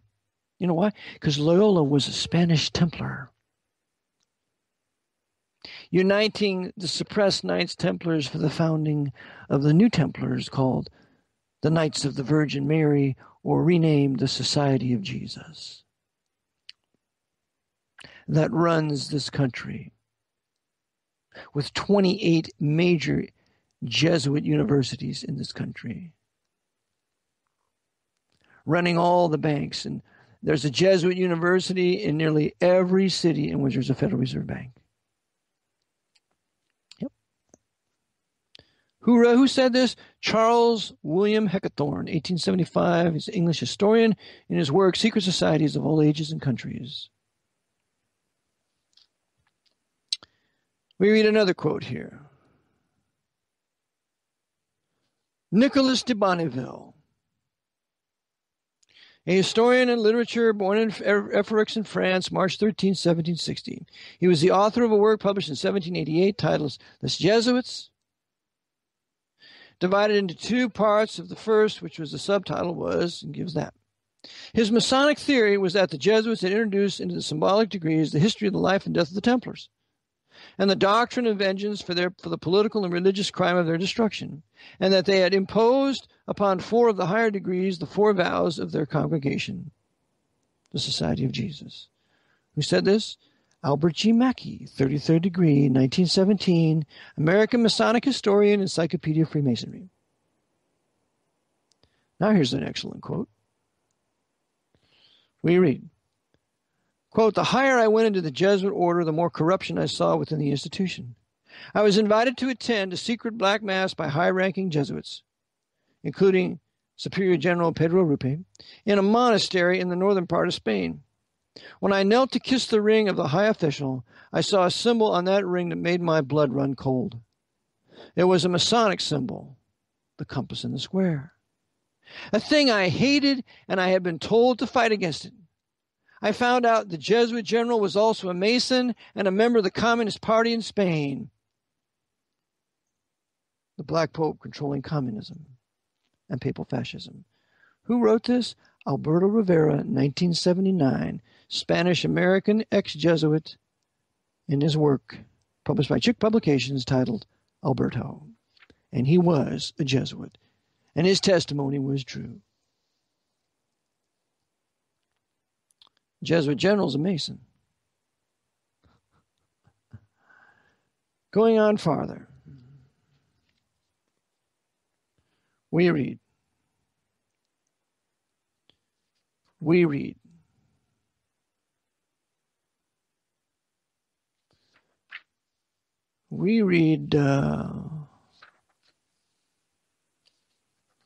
concerning Himmler, page 332. Quote, Himmler set up a museum dedicated to Masonic uniforms and regalia. His chief work was the establishment at Wewelsburg of a castle which reflected the reading he had done on King Arthur and the Knights of the Round Table. The leaders of the SS a secret chapter of the Order of the SS according to SSST General Walter Schellenberg, were entitled to assemble once a year at a large oak table in a dining room measuring 100 feet by 145 feet. They sat on high-backed chairs made out of pigskin, on each of which was a silver disc on which the selected knight, quote-unquote, had his name engraved. Here the chiefs of the SS, Obergruppenführers Karl Wolff, Gottlieb Berger, Hans Jettner, Richard Hildebrandt, Franz Beikrupt, Maximilian von Herf, Kurt Dahlige, Jutta Greifel, Werner Lorenz, August Heismeyer, Oswald Pohl, and Reinhard Hedrick, later replaced by Ernest Kaltenbrunner, were compelled to sit in the company of their Grand Master for hours of contemplation. And what were they contemplating? Why, Jesuit Loyola's spiritual exercises. Who wrote this? G.S. Graber, 1978, American historian, in his The History of the SS. Going on a little farther, we read of the Masonic induction of a brother in Christ in 1980s. Quote, I flew into Washington National Airport and took a taxi to the House of the Temple on Northwest 16th Street. Upon arriving at the temple in Washington, D.C., I was met by a receptionist who asked if I were there to receive the 33rd degree. I was surprised to find a woman in those sacred Masonic precincts, but said that I was and showed her my letter from the Supreme Council. We were called into one of the offices, one at a time, and interviewed by 3 members of the Supreme Council. When my turn came, I was ushered into the office and seated. The very first question I was asked was, "Of what religion are you?" Not long before this, I would have answered with something like, "I believe in the ancient mysteries, the old religion, and I believe in reincarnation." Kind of like Darth Vader. Darth Vader believes in the old religion. However, without thinking at all about how to answer, I found myself saying, "I am a Christian." Then, to my surprise and theirs, I asked of them, "Are you men born again?" The man in charge quickly stopped me by saying, "We're not here to talk about that. We are here to ask you questions." After they sent me back out, I sat down and thought about it. When the next man came out, I asked him, "Did they ask you if you were a Christian?" He said, "Yes, they did." "What did you tell them?" I asked, and he replied, "I told them, hell no, and I never intend to be." Then he said a strange thing to me. "They said, I am going higher." And he left through a different door, looking pleased. The representative candidate was dressed in black trousers, barefooted, bareheaded, and draped in a long black robe that reminded me of a very long black raincoat. He had a black cable tow around his neck, that's a noose, okay, but was not hoodwinked. When it was time for the final obligation, we all stood and repeated the oath with the representative candidate administered by the Sovereign Grand Inspector General. We then swore true allegiance to the Supreme Council of the 33rd degree above all other allegiances, and I add, including the U.S. Constitution. One of the conductors then handed the candidate a human skull upside down with wine in it. With all of his candidates repeating after him, he sealed the oath, quote, "May this wine I now drink become a deadly poison to me, as the hemlock juice drunk by Socrates, should I ever knowingly or willfully violate the same," unquote, namely the oath. You know, Skull and Bones does the same thing. He then drank the wine, and I add, as did Canadian Prime Minister Paul Martin and Americans George W. Bush and John Kerry when they both were initiated into Yale's Skull and Bones Society. The Sovereign Grand Commander closed the meeting of the Supreme Council, quote, with a Masonic number, striking his sword 5, 1, 2, 3, 4, 5, 3, 1, 2, 3, 1, and the 2 times. It's interesting that if you add 5 and 3, 1, you get 9. And then 2 times, that's 11. We got 911. The Masonic number is 911. You ever find it interesting why the emergency number on the telephone is 911? The Masonic number, 5. Then 3, that's 8. Then 1 is 9. And then 2 wraps, 1 and 1. It's 911. We're all under Masonic rule, controlled by the Jesuit general. To defeat Islamic terrorism, we must also speak out forcefully against a hateful ideology that provides the breeding ground for violence and terrorism to grow. Common thread linking the major Islamic terrorist attacks that have recently occurred on our soil, 9/11,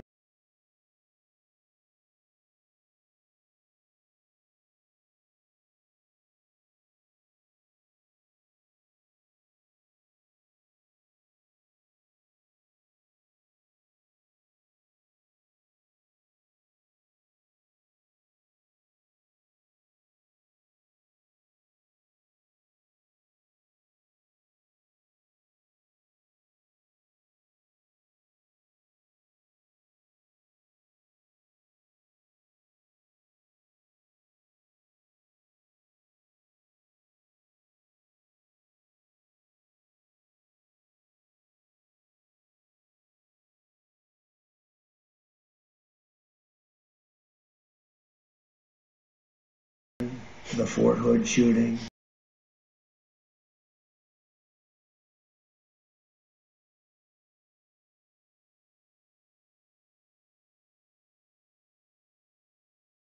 the Boston bombing,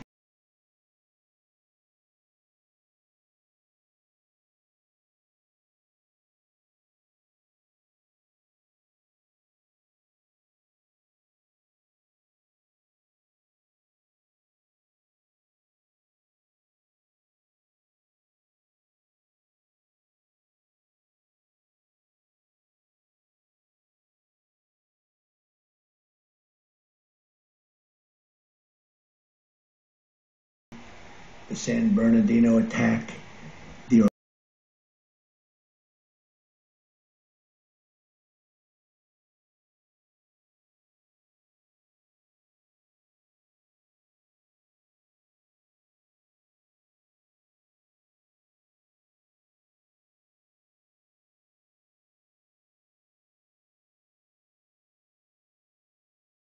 Orlando attack. His name is listed on the .com website in the cast section for this video, listed as a club patron. Here's the link. Amazing. Here's the IMDb listing.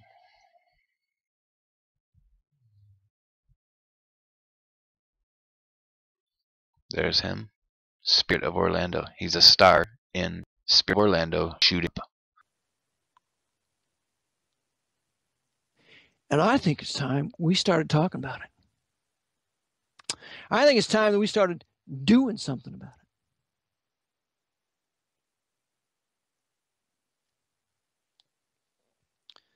Go a little bit farther. My final quote for the day, page 335. They, the Jesuits, came out of the very mouth, the very heart, and the very bowels of the Pope and of the devil. They, the Jesuits, will have the religion of Muhammad established to poison and plague all the east parts of the world in their souls. Now also in the apostate post-Reformation West, I add. And they will have the most huge, cruel, and savage armies of the Turks raised up. And I add, an Arab, Turkish, Muslim world united by the Pope's present Anglo-American-led crusade, and for which reason the Pope disapproves of Turkey joining his European Union. Yes. And savage armies of the Turks raised up to murder and massacre millions of men and their bodies in the west part of the world. And I add, the coming Sino-Soviet Muslim invasion of apostate Protestant North America. Who said this? His name was Arthur Dent. He was a Presbyterian preacher. He wrote a book titled The Ruin of Rome, or An Exposition upon the Whole Revelation. And you know when he wrote this? About savage armies of the Turks raised up to murder and massacre millions of men and their bodies in the west part of the world. Do you know when he wrote that? 1798. 1798. Go to my book.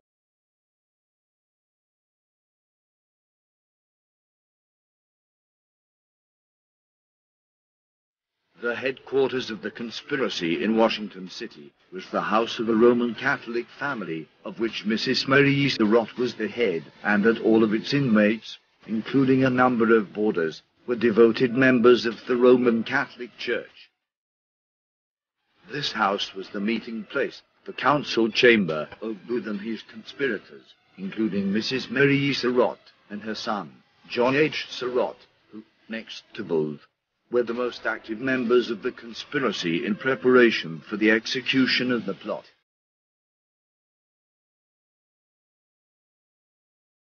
When John Surratt was 12 years old, he attended Gonzaga College, Washington, D.C., a Catholic preparatory school under the tutorage of Priest Widget, a school that fellow conspirator David Herold attended as well. After leaving Gonzaga College, he spent 2 years at Georgetown in the Jesuit College before leaving for the Salvation Fathers Monastery. At the time John H. Surratt attended the Salvation Monastery, it was called St. Charles College. He was there until the start of the Civil War. He had commenced a collegiate course, having the priesthood in view. His sympathies were so strongly with the South that he left the college, gave up his priestly aspirations, and engaged actively in the secret service of the Confederate government. As a student, he was very popular, and seemed to have won the favor of the president and the faculty. While at St. Charles, John Surratt befriended L.J. Weichman. Through this friendship, Louis J. Weichman became a boarder at John Smothers' house.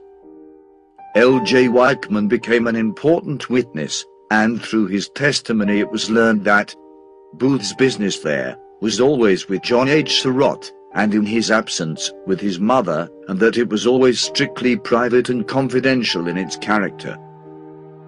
In his private journal and diary, John H. Surratt wrote of his initiation into the Knights of the Golden Circle in Baltimore in July of 1860. Arise and follow, if you would be made acquainted with the secrets of the Knights of the Golden Circle.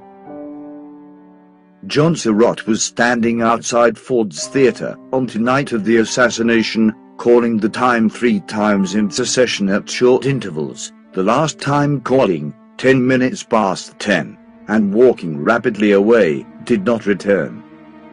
Lincoln was shot at about 10:15 p.m. Surratt told an acquaintance that he left Washington early on the morning of the 15th of April, disguised as an English tourist, and that he had a very hard time making his escape, as the trains leaving Washington for Baltimore were thoroughly scrutinized by the police before being permitted to leave. It is unclear whether Surratt's disguise sufficed to get him through, or whether he went part or all the way to Baltimore on horseback. The next place we get track of him in his flight is at the railroad depot at Burlington, Vermont, on the early morning of the 18th of April. They had crossed Lake Champlain on a boat that ran from Whitehall to Rouse's Point on the night of the 17th, and landed at Burlington in order to take the train to Montreal. From Burlington, Surratt went to Essex Junction, Vermont, to change trains to St. Albans, Vermont. This was on the early morning of the 18th of April. They arrived at St. Albans for breakfast. When he got to Montreal, Surratt was at once spirited away to the house of a Mr. Porterfield. This man was a Southerner who belonged to Thompson's cabal, but who had abjured his allegiance to his country and taken the oath of allegiance to the Queen of England. He at once took Surratt into his house and kept him secreted there for several days. Finding the detectives who were in pursuit of the fugitive vigilant and determined in their search, Porterfield became fearful that he could not keep his charge concealed, and so made arrangements to get him into a place of greater security. Porterfield had arranged with Father Boucher to take his charge in custody and keep him concealed. This father was rector of the parish of Saint-Liboire, a newly settled place, about 45 miles from Montreal, an out-of-the-way place. Father Boucher appeared at the trial of Surratt as a voluntary witness for the defense, and without any apparent sense of shame, convicted himself, by his own testimony, at being an accomplice after the fact. We think that the testimony he gave warrants the conclusion, also, that another priest, Father Lapierre, placed himself in the same category. Both of these fathers took Surratt into their houses and kept him concealed, the first for 3 and the latter for 2 months, knowing him to be charged with being a conspirator to the assassination of the President of the United States. Lapierre aided Surratt from the latter part of July until the 5th of September, 1865. Early in September, Father Lapierre sought an interview with Dr. Louis J. Macmillan, surgeon on board the ocean steamer Peruvian, which was to sail on the 16th of that month from Quebec for Liverpool, and made arrangements to put in his care for the passage a friend of his, by the name of McCarthy, who, for certain reasons, desired to embark secretly on the voyage. Boucher and Lapierre conveyed Surratt in a covered carriage, and went with him on board the same steamer on which the doctor had taken passage. Lapierre was in disguise, inasmuch as he was dressed in citizen's dress. They had also disguised Surratt by coloring his hair, painting his face, and putting spectacles over his eyes. John H. Surratt took the ocean steamer Peruvian under the alias of McCarthy from Quebec to Liverpool, England. Surratt is next found in Italy, in the army of the Pope, where he had enlisted as a soldier in the 9th Company of Zouaves about the middle of April, 1866. He had found friends after his escape from Washington, who had supported him, kept him secreted, watched over his safety, planned his trip from Montreal to Italy, and furnished him money for the expenses of his journey, friends who, no doubt, were accomplices before, as well as after, the fact. An old friend of Surratt's who was in the same company of the Papal Zouaves, comes in contact with him and alerts the American consul. The American consul was informed of his whereabouts, and upon the matter being brought to the notice of the Pope, through Cardinal Antonelli, an order was issued for his arrest and delivery to the United States authorities. He was thus arrested by his comrades in the service, and kept under guard, but succeeded in making his escape from his guards, if we may believe the story, by making a bold dash down a precipice, at the risk of his life. Having thus escaped, he made his way to Naples, and thence to Alexandria, in Egypt. Surratt was arrested in Alexandria, Egypt, on the 27th of November, 1866. He was put in chains, placed on board the United States man-of-war ship, Swatara, and brought back to Washington, where he was held to answer for his crime. From the very moment the Swatara reached this country, with John H. Surratt bound hand and foot on board, all the wheels of the Roman Catholic political machine were set in motion for his certain release. The first panel of jurors was illegally drawn. It was brought to the attention of the court that the names had been drawn not by the clerk of the circuit court, but by the clerk of the city of Georgetown. It is a notable fact that there were 16 Romanists out of the 26 in the first panel drawn in that irregular manner. Georgetown, Jesuitized Georgetown, was constantly in evidence at the trial. The priests from the Jesuit college were there, and the students who were just dismissed for their vacations were on hand and would always make it a particular point to greet Surratt, who had been a student at that institution for 2 years, most cordially, and he was scarcely ever without a priest at his side. From the very beginning, duplicity and innuendo were used, and unprofessional combat of the most flagrant character was resorted to. The state's witnesses were badgered, abused and bulldozed. So much so that the judge had to interfere more than once. The hearing began June the 17th, 1867, and closed July the 26th, 1867. The arguments of the attorneys covered 12 days. The case went to the jury August the 7th. 3 days later, the jury brought in a report that they stood about even for conviction and acquittal, with no prospect of reaching an agreement. Surratt was remanded to jail. He was then indicted on the charge of engaging in rebellion. He was admitted to bail on this charge in the amount of $20,000. A second indictment was found against him, but the district attorney entered a nolle prosequi on this. The prisoner was finally released and permitted to go free on a technicality.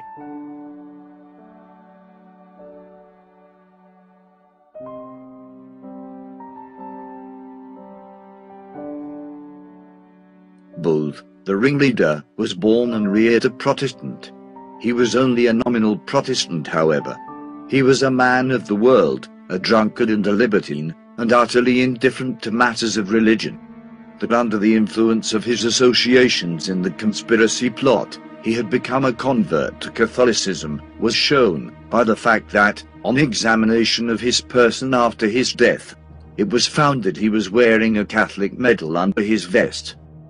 The wily Jesuit, sympathizing with him in his political views, and in hope of destroying our government, and establishing the Confederacy, which had already received the Pope's recognition, and expressions of goodwill and sympathy conferred upon it, had been able to convert him to Catholicism.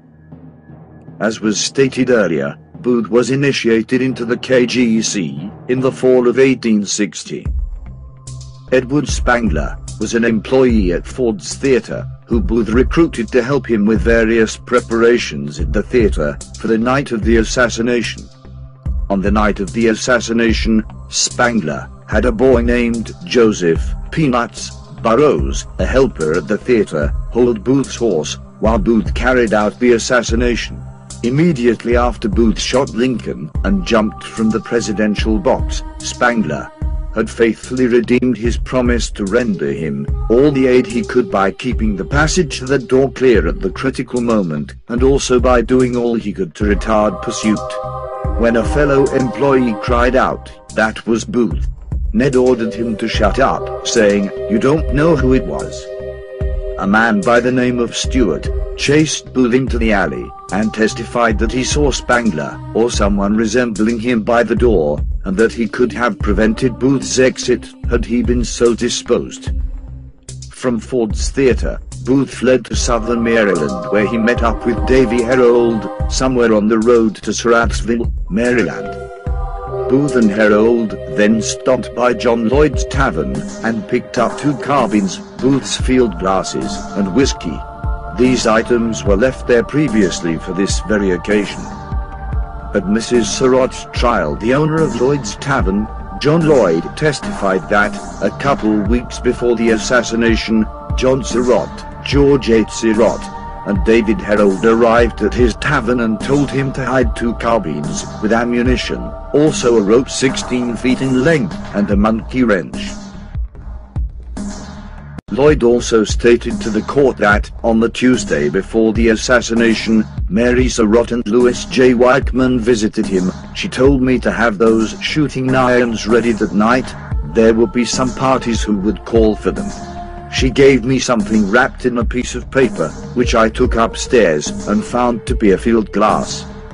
She told me to get 2 bottles of whiskey ready, and that these things were to be called for that night. From Lloyd's Tavern, the next heard of them was at the house of Dr. Samuel A. Mudd, near Bryantown, in Maryland, and about 30 miles from Washington, where they arrived at about 4 o'clock on the morning of the 15th. After seeing a squad of soldiers under Lieutenant Dana passing down past Mudd's place, Dr. Mudd decided to forward Booth and Harold to their next stop on their escape route. Mudd got rid of his dangerous charge by sending them by an unfrequented route to the house of his friend and neighbor, Samuel Cox, about 6 miles nearer to the Potomac. Cox lived near Port Tobacco, the home of Atzirot, and as his was too public a place to afford safety to the fugitives, he turned them over to his neighbor, Thomas Jones, a contraband trader between Maryland and Richmond, who, in the midst of a constant scouring of the country by pursuing parties, kept his charge concealed in the woods near his house, supplying them with food and doing everything he could for their comfort, waiting and watching constantly to find an opportunity to get them across the Potomac. The river was being continually patrolled by gunboats, and the task of getting his wards across proved both difficult and dangerous to Jones. Finally, being furnished by Jones with a boat, they took their own risks and effected a crossing, but they were seen by a man, upon whose report General Baker got on their track, and finally effected their capture. Booth and Harold crossed into Virginia, Booth thinking he would be received as a hero there, but Booth was greatly disappointed at the cold reception given him by the people on whom he had counted so much after crossing into Virginia. He had expected to be lionized and honored as the hero of the age, but instead of that, he received a comparatively cold reception that stung his vanity like the poison of an asp. It is true the people showed no disposition to betray him, but, at the same time, they manifested a disposition to enter into no compromising friendship with him. Booth and Harold make their way to Port Conway on the Rappahannock, in King George County, Virginia. It is just at this juncture that they are met by 3 Confederate soldiers, Major Ruggles, Lieutenant Banbridge, and Captain William Jett. Harold, thinking they were recruiting for the rebel service, was quick to see in them a means of assistance in getting south, and so revealed their identity, appealing to them for assistance. Major Ruggles placed Booth on his horse when the whole party crossed over the Rappahannock from Port Conway in King George to Port Royal in Caroline County, Virginia, and after an ineffectual effort to find quarters for Booth in the town, they took him 3 miles on the road to Bowling Green, where they succeeded in getting a man by the name of Garrett to take him in, with the understanding that he would do all he could for his comfort and safety. Garrett took Booth and Harold in, with the full knowledge of all the facts in the case, and with some manifest reluctance from a knowledge of the danger he would thus incur. From Garrett's farm, Captain William Jett went back to Bowling Green, where he stayed at Goldman's Hotel. Colonel Conger, through his investigations, found Captain Jett and informed him that he was cognizant of his movements for the last 2 days, and that if he did not tell him the truth, he would hang him. Jett was greatly excited and told him that he had left Booth at the Garrett farm, 3 miles from Port Royal. The colonel then had Jett's horse taken from the stable, making Jett his unwilling guide to the place of Booth's concealment.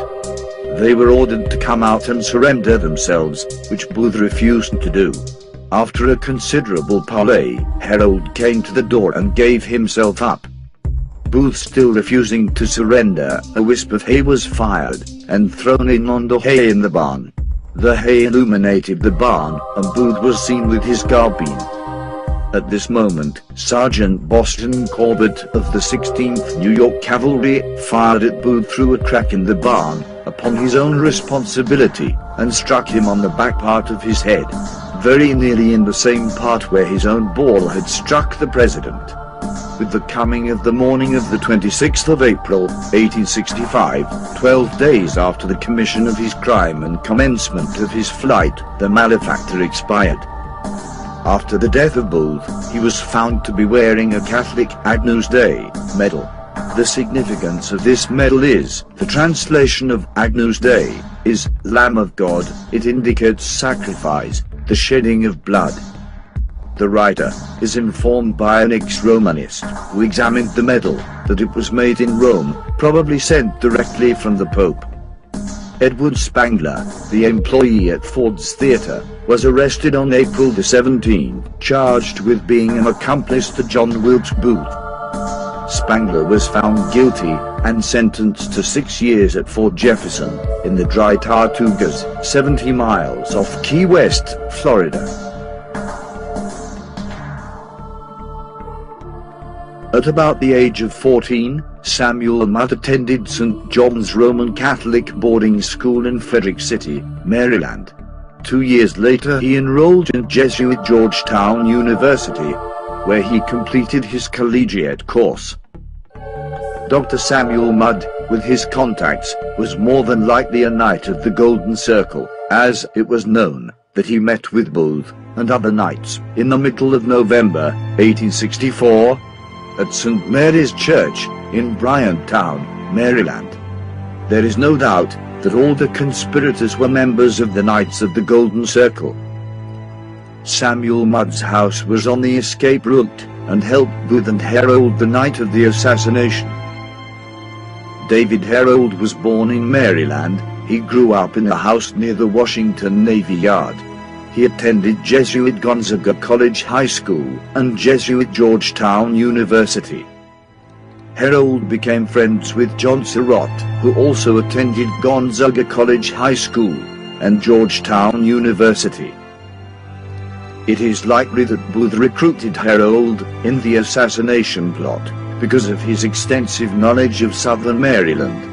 Davy Herold was assigned to guide Lewis Powell to the Secretary of State William Seward's home so Powell could assassinate him.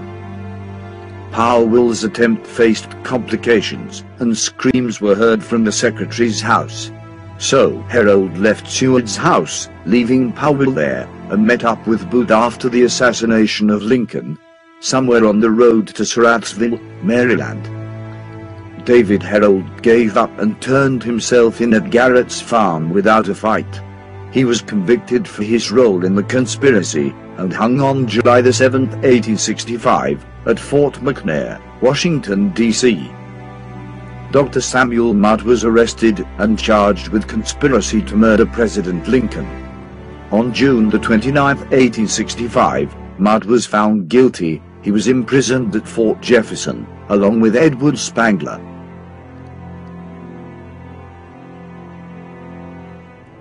Michael O'Laughlin was a boyhood friend of Booth's from Baltimore, who grew up on the same street as Booth. Samuel Arnold was born in Georgetown, Washington, D.C., and moved to Baltimore, where he attended the same military academy as Booth and O'Laughlin. It was Michael O'Loughlin's job to assassinate General Ulysses S. Grant, as he was going to attend Ford's Theatre with his wife and the Lincolns. But the Grants had to change their plans, as their daughter was sick and did not attend. Had not the general been called away on that Friday afternoon, had he accompanied the president to the theatre, as he intended doing, arrangements would have been made for General Grant's assassination that would have made O'Laughlin a companion of Booth in his flight.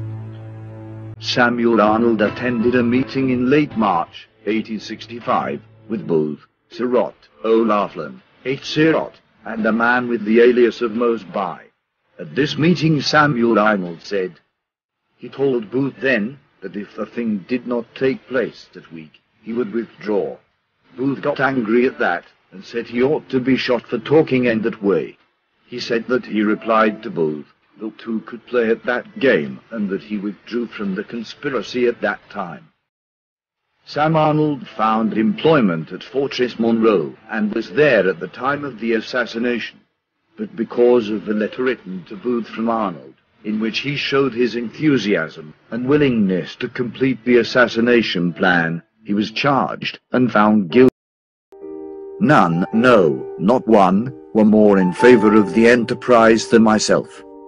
Samuel Arnold was arrested on suspicion of complicity, based on testimony from Louis J. Weichman. O'Laughlin voluntarily surrendered on Monday, April 17, 1865. He was sentenced to life. Arnold was sentenced to life in prison at Fort Jefferson, along with Samuel Mudd and O'Laughlin. Arnold was pardoned, with Mudd, by Andrew Johnson in 1869, and released. O'Laughlin died at Fort Jefferson, where he contracted yellow fever on September the 19th, 1867, and died 4 days later.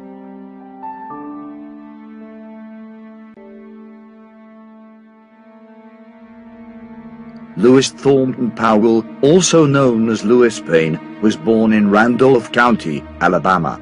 His family moved to Florida in Powell's teen years, where he joined the Confederate Army. Not much is known about Lewis Powell. As far as it is known, he was the son of a Protestant minister. He refused to tell anything about himself, but when he went to his death, he was courageous to a degree that astonished the newspaper correspondents and other spectators. Official records show Powell joined for duty and enrolled in the Confederate Army on June 4, 1861, in Jasper, Hamilton County, Florida. On the night of the assassination, it was Powell's job to eliminate Secretary of State William Seward. At about the same time that Booth entered Ford's Theater, Payne and Herold rode to Secretary Seward's residence on Madison Place. Secretary Seward was in bed with a broken arm and fractured jaw, the result of a runaway carriage. Leaving Herold to hold his horse, Payne rang the bell. He held a small package in his hand and told the boy who opened the door that Dr. Verdi, Mr. Seward's attending physician, had sent him to give some medicine to the secretary. Despite the boy's objections, Payne pushed past him and walked noisily up the 2 flights of stairs. His heavy tread had attracted the attention of Frederick Seward, the Assistant Secretary of State, and he met the intruder near the door of the sick room. On Payne's continuing to insist that the doctor's orders were that he should see the secretary, Mr. Seward finally said, "It is not worthwhile to talk any longer about it. You cannot see Mr. Seward. I will take the responsibility of refusing to let you see him. Go back and tell the doctor if you think you cannot entrust me with the medicine. I am Mr. Seward and in charge here. He will not blame you if you tell him I refuse to let you see him." After a moment's hesitation, Payne said, "Very well, sir. I will go," and turned as if to go downstairs. But at the top step he suddenly turned and struck Frederick Seward on the head with his heavy pistol, with such force as to break the cartridge extractor. Mr. Seward struggled with his assailant until he fell to the floor in a swoon, from which he did not recover for many days. Fanny Seward, William Seward's daughter, and Sergeant George F. Robinson, the secretary's nurse, were present in the room when Powell entered. Robinson opened the door. Instantly Payne felt him with a blow on his forehead from his knife, and pushing Miss Seward aside as she approached him, threw himself on the secretary's bed and stabbed him 3 times, once on the right cheek and twice in the neck. Robinson, recovering himself, jumped upon the bed and threw his arms around Payne, succeeding after a severe struggle in dragging him off. Robinson's struggle with the assassin was now continued on the floor, and he received 3 severe wounds before he was able, with the assistance of Major Augustus Seward, a younger son, who had entered the room, to force Payne into the hall. Here he again knocked Robinson down, and extricating himself from Major Seward, rushed downstairs, overtaking and stabbing Mr. Hansel, a messenger of the State Department, who was seeking help. At the cry of "murder" from an upper window, Herold left Payne's horse, and mounting his own, fled down Pennsylvania Avenue to 14th Street. Payne had been instructed by Booth to meet him beyond the Anacostia Bridge, but Payne was not familiar with the city, and had depended upon Herold as a guide. So, he now rode out Vermont Avenue to the eastern suburb. Losing his way, and fearing that his appearance would excite suspicion, he abandoned his horse, which was found loose next morning at Lincoln Branch Barracks, about 3/4 of a mile east of the capital, and took refuge in the woods. For 3 days and nights he remained in hiding, and then returned to the house on H Street. which had been the headquarters of the conspiracy. On the night that Powell went back to the Surratt house, the police were already there, and had Mary Surratt, her daughter, and Honora Fitzpatrick, under arrest. Whilst they were waiting for a conveyance at near the hour of midnight, the assassin Payne rang the doorbell, and was taken in, and placed under arrest by the officer in charge. When Mrs. Surratt was confronted by Payne, she held up her hand and solemnly said, "Before God, I do not know him, and never saw him." It will be remembered that he had within the last 3 weeks, to that time, stayed in her house for 3 days and nights. He could, under the circumstances in which he was placed, only have given this confidence to a co-conspirator. Powell was found guilty, and hung on July the 7th, 1865. George H. Searant was born in Germany in 1835. He immigrated to the United States with his family in 1843, at the age of 8. They settled in Maryland. During the Civil War, H. Searant obtained extra money by helping Confederate agents to cross the Potomac River. Booth had arranged with him, and relied on him, to assassinate the Vice President. For this purpose he had removed him from the Pennsylvania to the Kirkwood House, where the Vice President was boarding. This change had been made on the morning of the 14th, and Booth had been there during the day to see that all things were properly arranged. To H. Searant, it fell to assassinate Vice President Johnson, but he became frightened and spent the day riding into the country on a horse from the livery barn in Washington, where he was found several days after, with relatives of his below Washington. He made a written confession before he was executed, which confirmed the presence of Surratt in Washington that day, a fact which 9 reputable witnesses had sworn to. H. Searant had asked the bartender at the Kirkwood House the whereabouts of Johnson, which aroused his suspicion the next day, after Lincoln was assassinated. H. Searant's room was searched, and a bank book belonging to Booth was found. Booth had mistaken his man, but being a member of the conspiracy, he was equally guilty with Booth. George H. Searant was found guilty, and hung with Mary Surratt, David Herold, and Lewis Powell, on July the 7th, 1865.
about the close of the year 1834, there were to be found in Charleston, New Orleans, and some other southern cities, a few politicians who earnestly desired the re-establishment of the African slave trade and the acquisition of slave territory.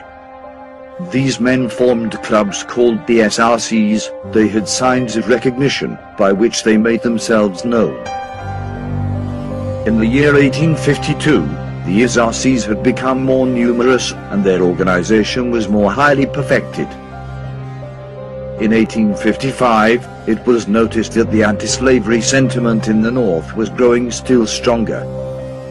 It was about this time that a certain George C. Bickley, who was a native of Boone County, Indiana, but, at the period alluded to, resided in Cincinnati, having espoused the causes of the SRCs, took it in hand to reduce them to a more perfect state of organization. He christened it with the highly chivalrous name of Knights of the Golden Circle. The several divisions of the KGC, according to the new constitution, were called castles. As in the case of most other secret orders, there were subordinate castles, and the Grand Castle, State Castle, or Legion. The officers of the subordinate castle consisted of a captain, lieutenant, secretary, treasurer, guard, for the inner door, sentinel, for the outer door, a corresponding secretary, and conductor. The officers of the Grand Castle were the same as those of the subordinates, with the addition of the prefix Grand. Their new constitution set forth, in its first article, as one of its principal objects of the order, the acquisition of Cuba, Mexico, and Nicaragua. In another article, opposition to the encroachment of abolitionism. The KGC's plan for the 1860 election was to do everything they could to get Lincoln elected. The Knights caused agitation in the North, so that the North would despise the South and Abe Lincoln would more than likely be elected. So, the KGC put out a flood of rumors about Lincoln. In the South, Mr. Lincoln was generally believed to be a totally illiterate numbskull, as barbarous toward the slaveholders as a Hottentot. The KGC wanted Abe in the presidency because they could say he would abolish slavery and tread on Southern rights, and then they could have their war. But Abe wanted to do neither. As we shall see, there was no compromise to be had, no saving the Union. Too much effort was put into the war, and moving forward was the only option. But Lincoln, representing the Republicans, held that slavery is wrong, to be tolerated in the states where it exists, but which must be excluded from the territories, which are all normally free and must be kept free by congressional legislation, if necessary, and that neither Congress, nor the territorial legislature, nor any individual, has power to give to it legal existence in such territories. So, Lincoln was going to tolerate slavery in the territories where it existed, but the rumors about Lincoln in the South labeled him an out-and-out abolitionist. The Knights continued with their plan for secession and war. In short, every species of taunt and insult were to be used in order to arouse and irritate the North, so that Mr. Lincoln's election might be all the more certain. Another reason the KGC needed Lincoln in the presidency 61, with the firing on Fort Sumter. This opening shot of the rebellion was sent by General Beauregard, Jesuit leader of the military operations. Beauregard was a professed Romanist and sprung from a distinguished family of Jesuits. It was G.T. Beauregard, a rabid Roman Catholic, who first fired on the flag of our country at Fort Sumter, and let loose the dogs of war. It was the Pope of Rome, and he alone, of all the European potentates, who gave his recognition and his blessing to the Confederate government, and by the very terms of his kind letter to its president, made it manifest that he expected to secure its recognition of his claims and win it for the Church. Pope Pius IX wrote a letter to Jefferson Davis and acknowledged him as the Honorable President of the Confederate States of America. This letter of the Pope to Jefferson Davis, couched in such courteous and loving terms, and showing so clearly that his sympathy was with the Southern cause, was well understood by his loyal and faithful subjects all over the north. Roman Catholic officers began to resign and the rank and file began to desert. From the time of the publication of that letter in 1863 to the close of the war, it was the Pope of Rome and his faithful lieutenant, Louis Napoleon, who, taking advantage of our civil war, undertook to establish a Roman Catholic empire in Mexico, and for this purpose sent Maximilian, a Roman Catholic prince, under the protection of a French army, to usurp dominion and take possession of the country. All of this was done in hope that the Union cause would be lost, and that through the strife that she had fomented, two Roman Catholic empires would be established on the American continent, that of Mexico under Maximilian, and that of the Confederacy under Jefferson Davis, thus making it possible to make a conquest of the entire continent. It wasn't just Lincoln that was targeted for assassination. The plan was to eliminate Secretary of State William H. Seward and Vice President Andrew Johnson, along with Secretary of War Edwin Stanton and General Ulysses S. Grant. The object of this scheme of wholesale assassinations of civil and military heads of government was to throw the country into a state of chaos and thus retrieve the fast-failing fortunes of the Confederacy.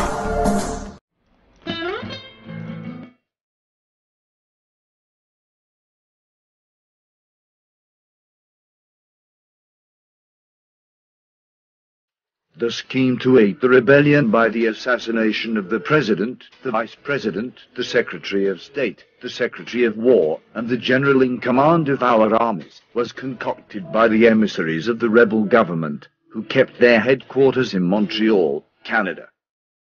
These emissaries held a semi-official relation to the Confederate government. The whole run of the evidence makes it clear that the Roman hierarchy kept itself in close relations with these emissaries. That the assassination plot was known to the Bishop of Montreal and a number of his priests before its accomplishment, and received their sanction, was made plain by their subsequent conduct. As soon as the news of the assassination of the President was flashed over the wires, Fathers Boucher and LaPierre kept themselves on the lookout and ready to aid any of the conspirators who might make good their escape to Canada. It kept itself in these close relations for a purpose, and was most likely the original source of the inspiration of the assassination plot.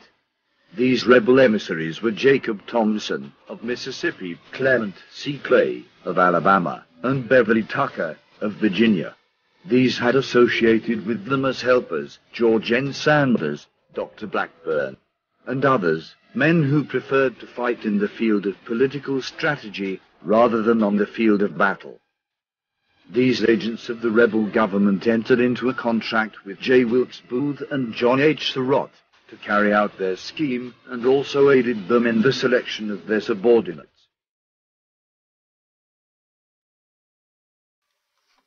Hi guys, welcome back to Flatwater, Flat Earth.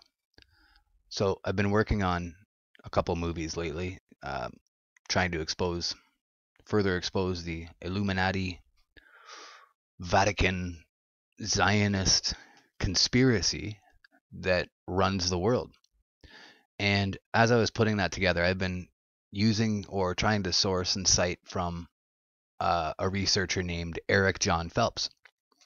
And most of you will know of Eric Phelps from Vatican Assassins and from other things that you've heard throughout the conspiracy shows throughout the years.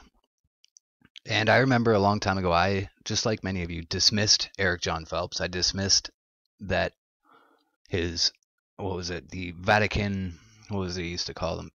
Temporal coadjutor. Vatican temporal coadjutor. And I dismissed his information a long time ago.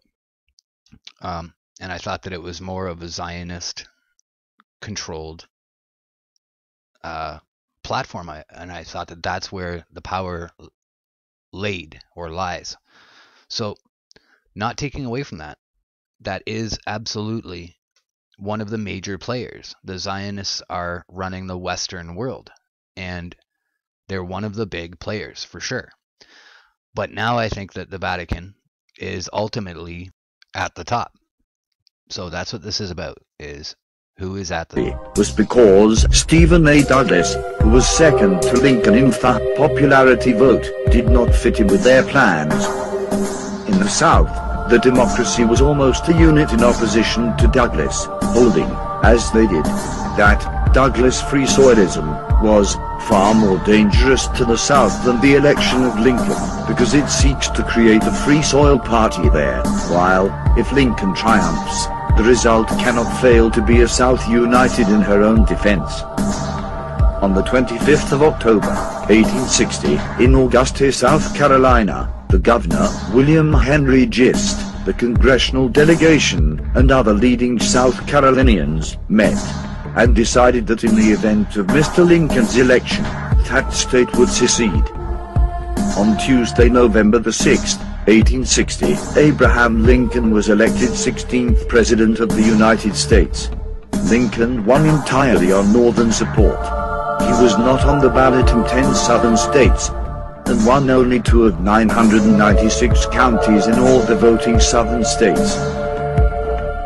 South Carolina rejoiced over the election of Lincoln with bonfires and processions. It now seemed that the grand object for which the knights had labored so earnestly was about to be attained. On December the 17th, 1860, in Columbia, South Carolina, the South Carolina Convention met.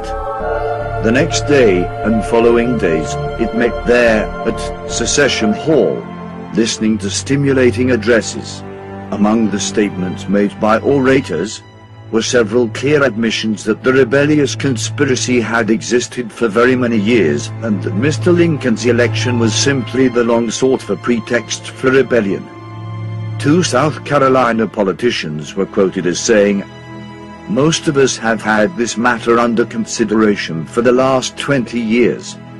James A. Inglis. And I have been engaged in this movement ever since I entered political life. Lawrence Keat."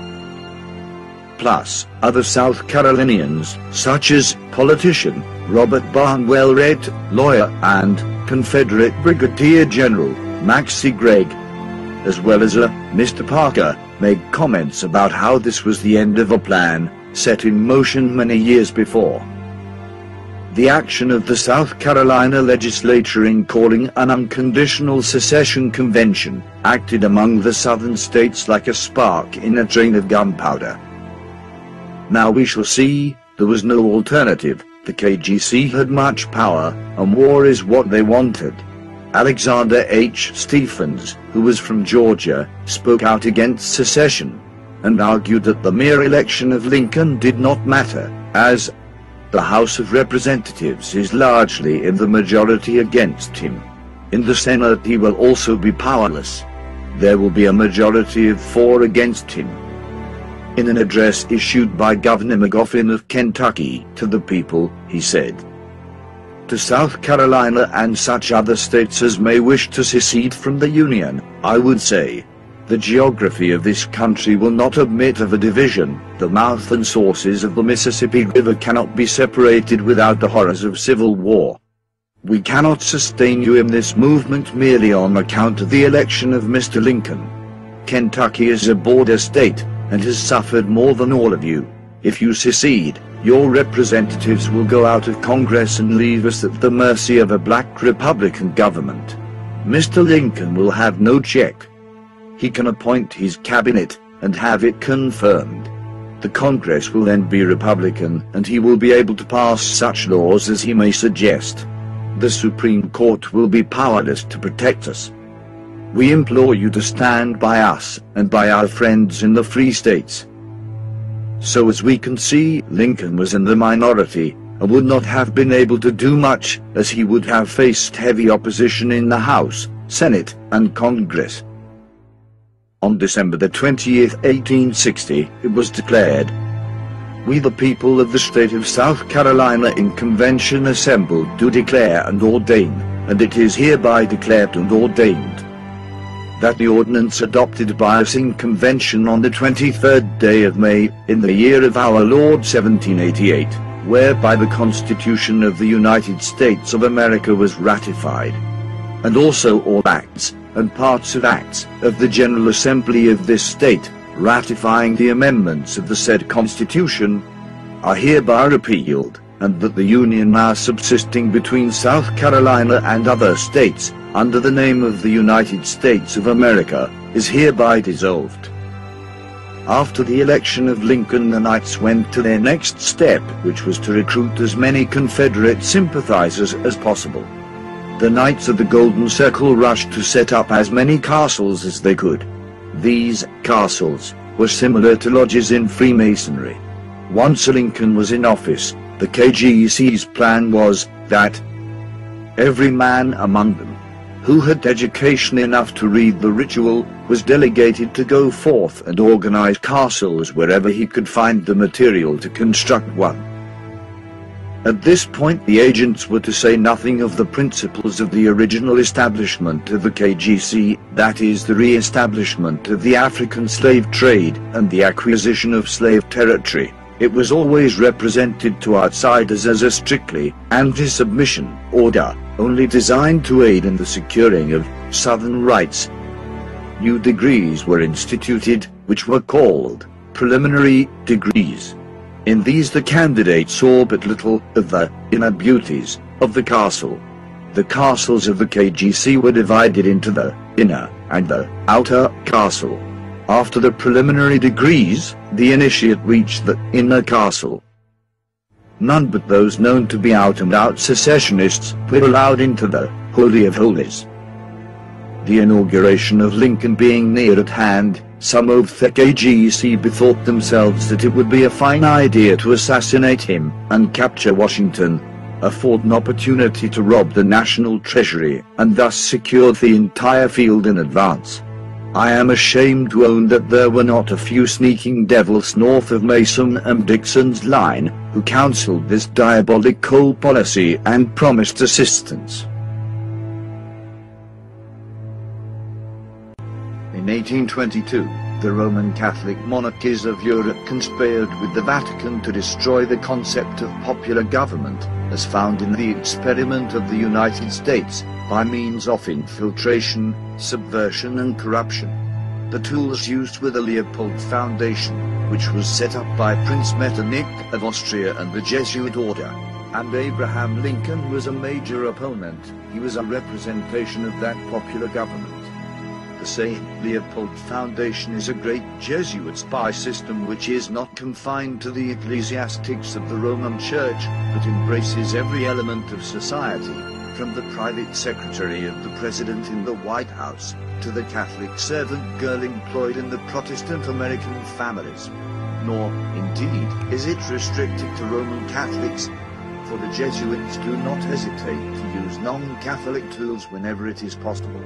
In fact, they prefer them, for in this way attention is distracted from them. In case of failure, it is always preferable to use non-Catholics.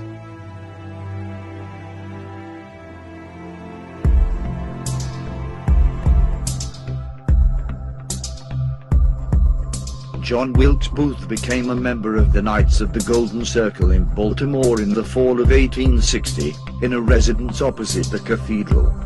The following letter is quoted from Booth to a brother Sir Knight. Dear Sir, the KGC had a meeting, I was initiated. The die is cast, and I have crossed the Rubicon and can never return. They tell me that Lincoln will perhaps be inaugurated, but I most heartily wish that never shall sun that morrow see. I am devoted to the South, mind and body, so that she gains her independence. I don't care what becomes of me. If I am sacrificed, I know that my country will grant me immortality. If I escape, so much the better. I can serve her in other ways.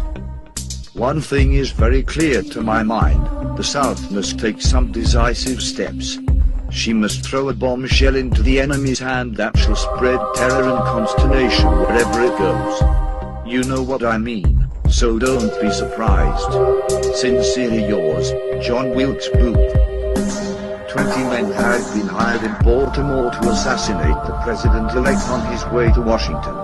The leader of this band was an Italian refugee, a barber well known in Baltimore. Their plan was as follows. When Mr. Lincoln arrived in that city, the assassins were to mix with the crowd and get as near as possible and shoot him with their pistols.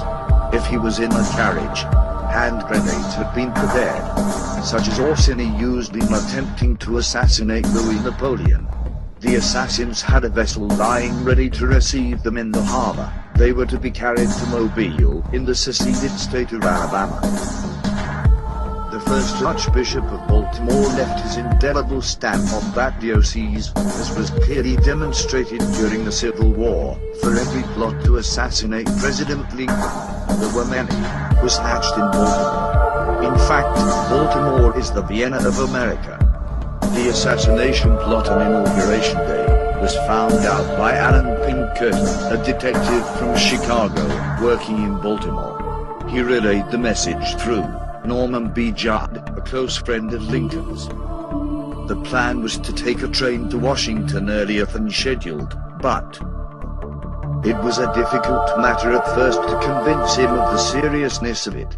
He flatly refused to go to Washington immediately, as was suggested by his friends, but promised that after he had raised the flag on Independence Hall in Philadelphia and delivered an address to the members of the legislature at Harrisburg, he would take an earlier train to Washington.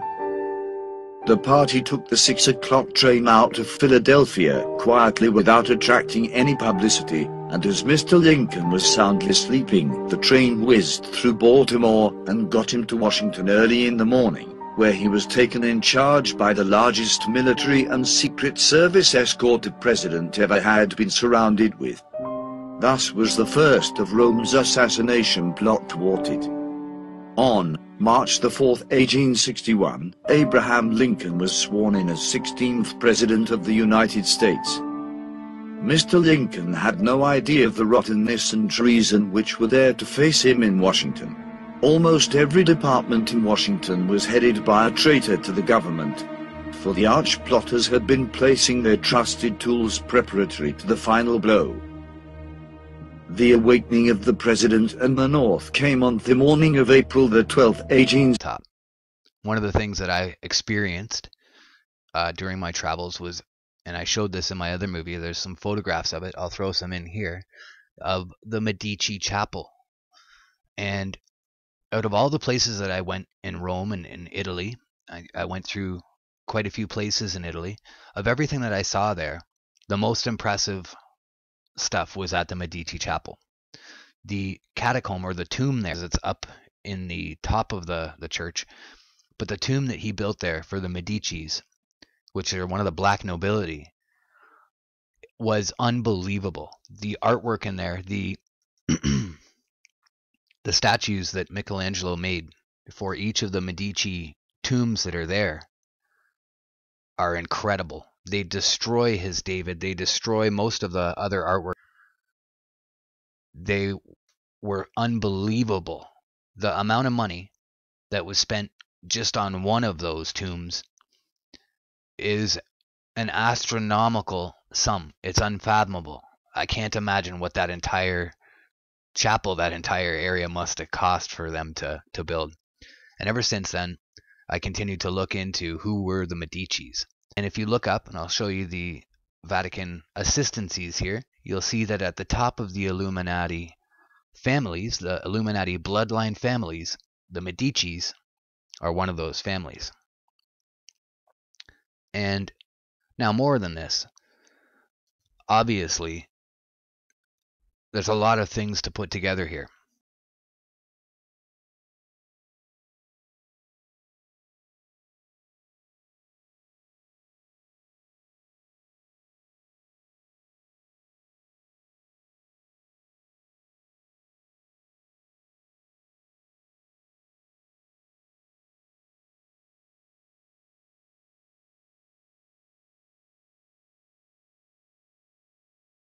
When you take the power of the Zionist conspiracy and you add it to the Vatican's power, and you take a look at what the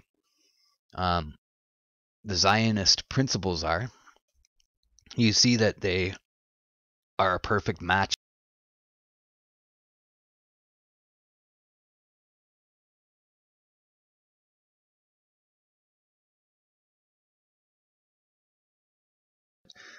the Zionists do come from the Fabian socialists in Britain.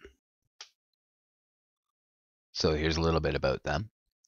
Beatrice Webb, Sidney Webb, and Bernard Shaw. George Bernard Shaw, of course, we know of him. And check this out. They were formed in 1884, and then they were involved in the writing of 1984, or implicated in the writing of 1984 by Orwell. And now check this out.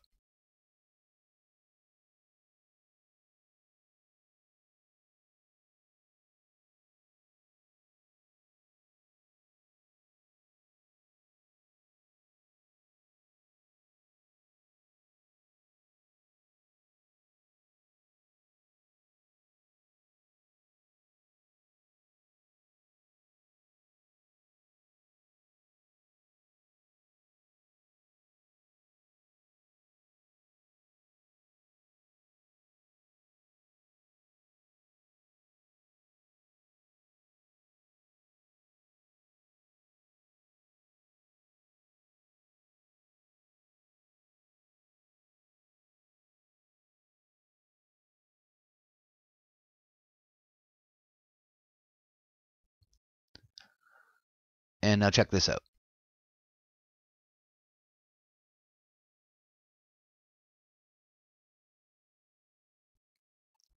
We've got Meyer Amschel Rothschild, but what's that around his neck? What's he wearing there?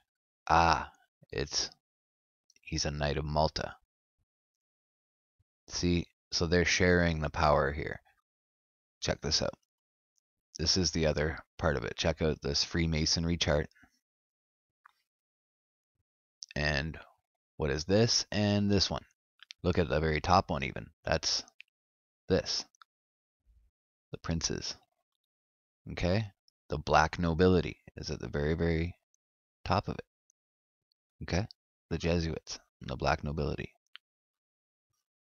Carrying on. It's just a point to note, how many times have the Jews been kicked out of different countries around the world? And yet how many times has the Vatican? You know, the Vatican or the Jesuits have been kicked out of many places, but you never hear about that. And when they're kicked out, they immediately make plans to take that place back over and have done so. The entire world now is under Jesuit rule. The Chinese are under Jesuit rule. Russia is under Jesuit rule. Make no mistake about it, there never was a Cold War. There never was a space race. These things are hoaxes perpetrated on the people. And one of the latest hoaxes is the Blame the Jews hoax. And it's another distraction because there's a lot of evidence about it. It's true to a certain extent, but it's another way for us to be deceived and dissuaded from the real power. The Vatican has the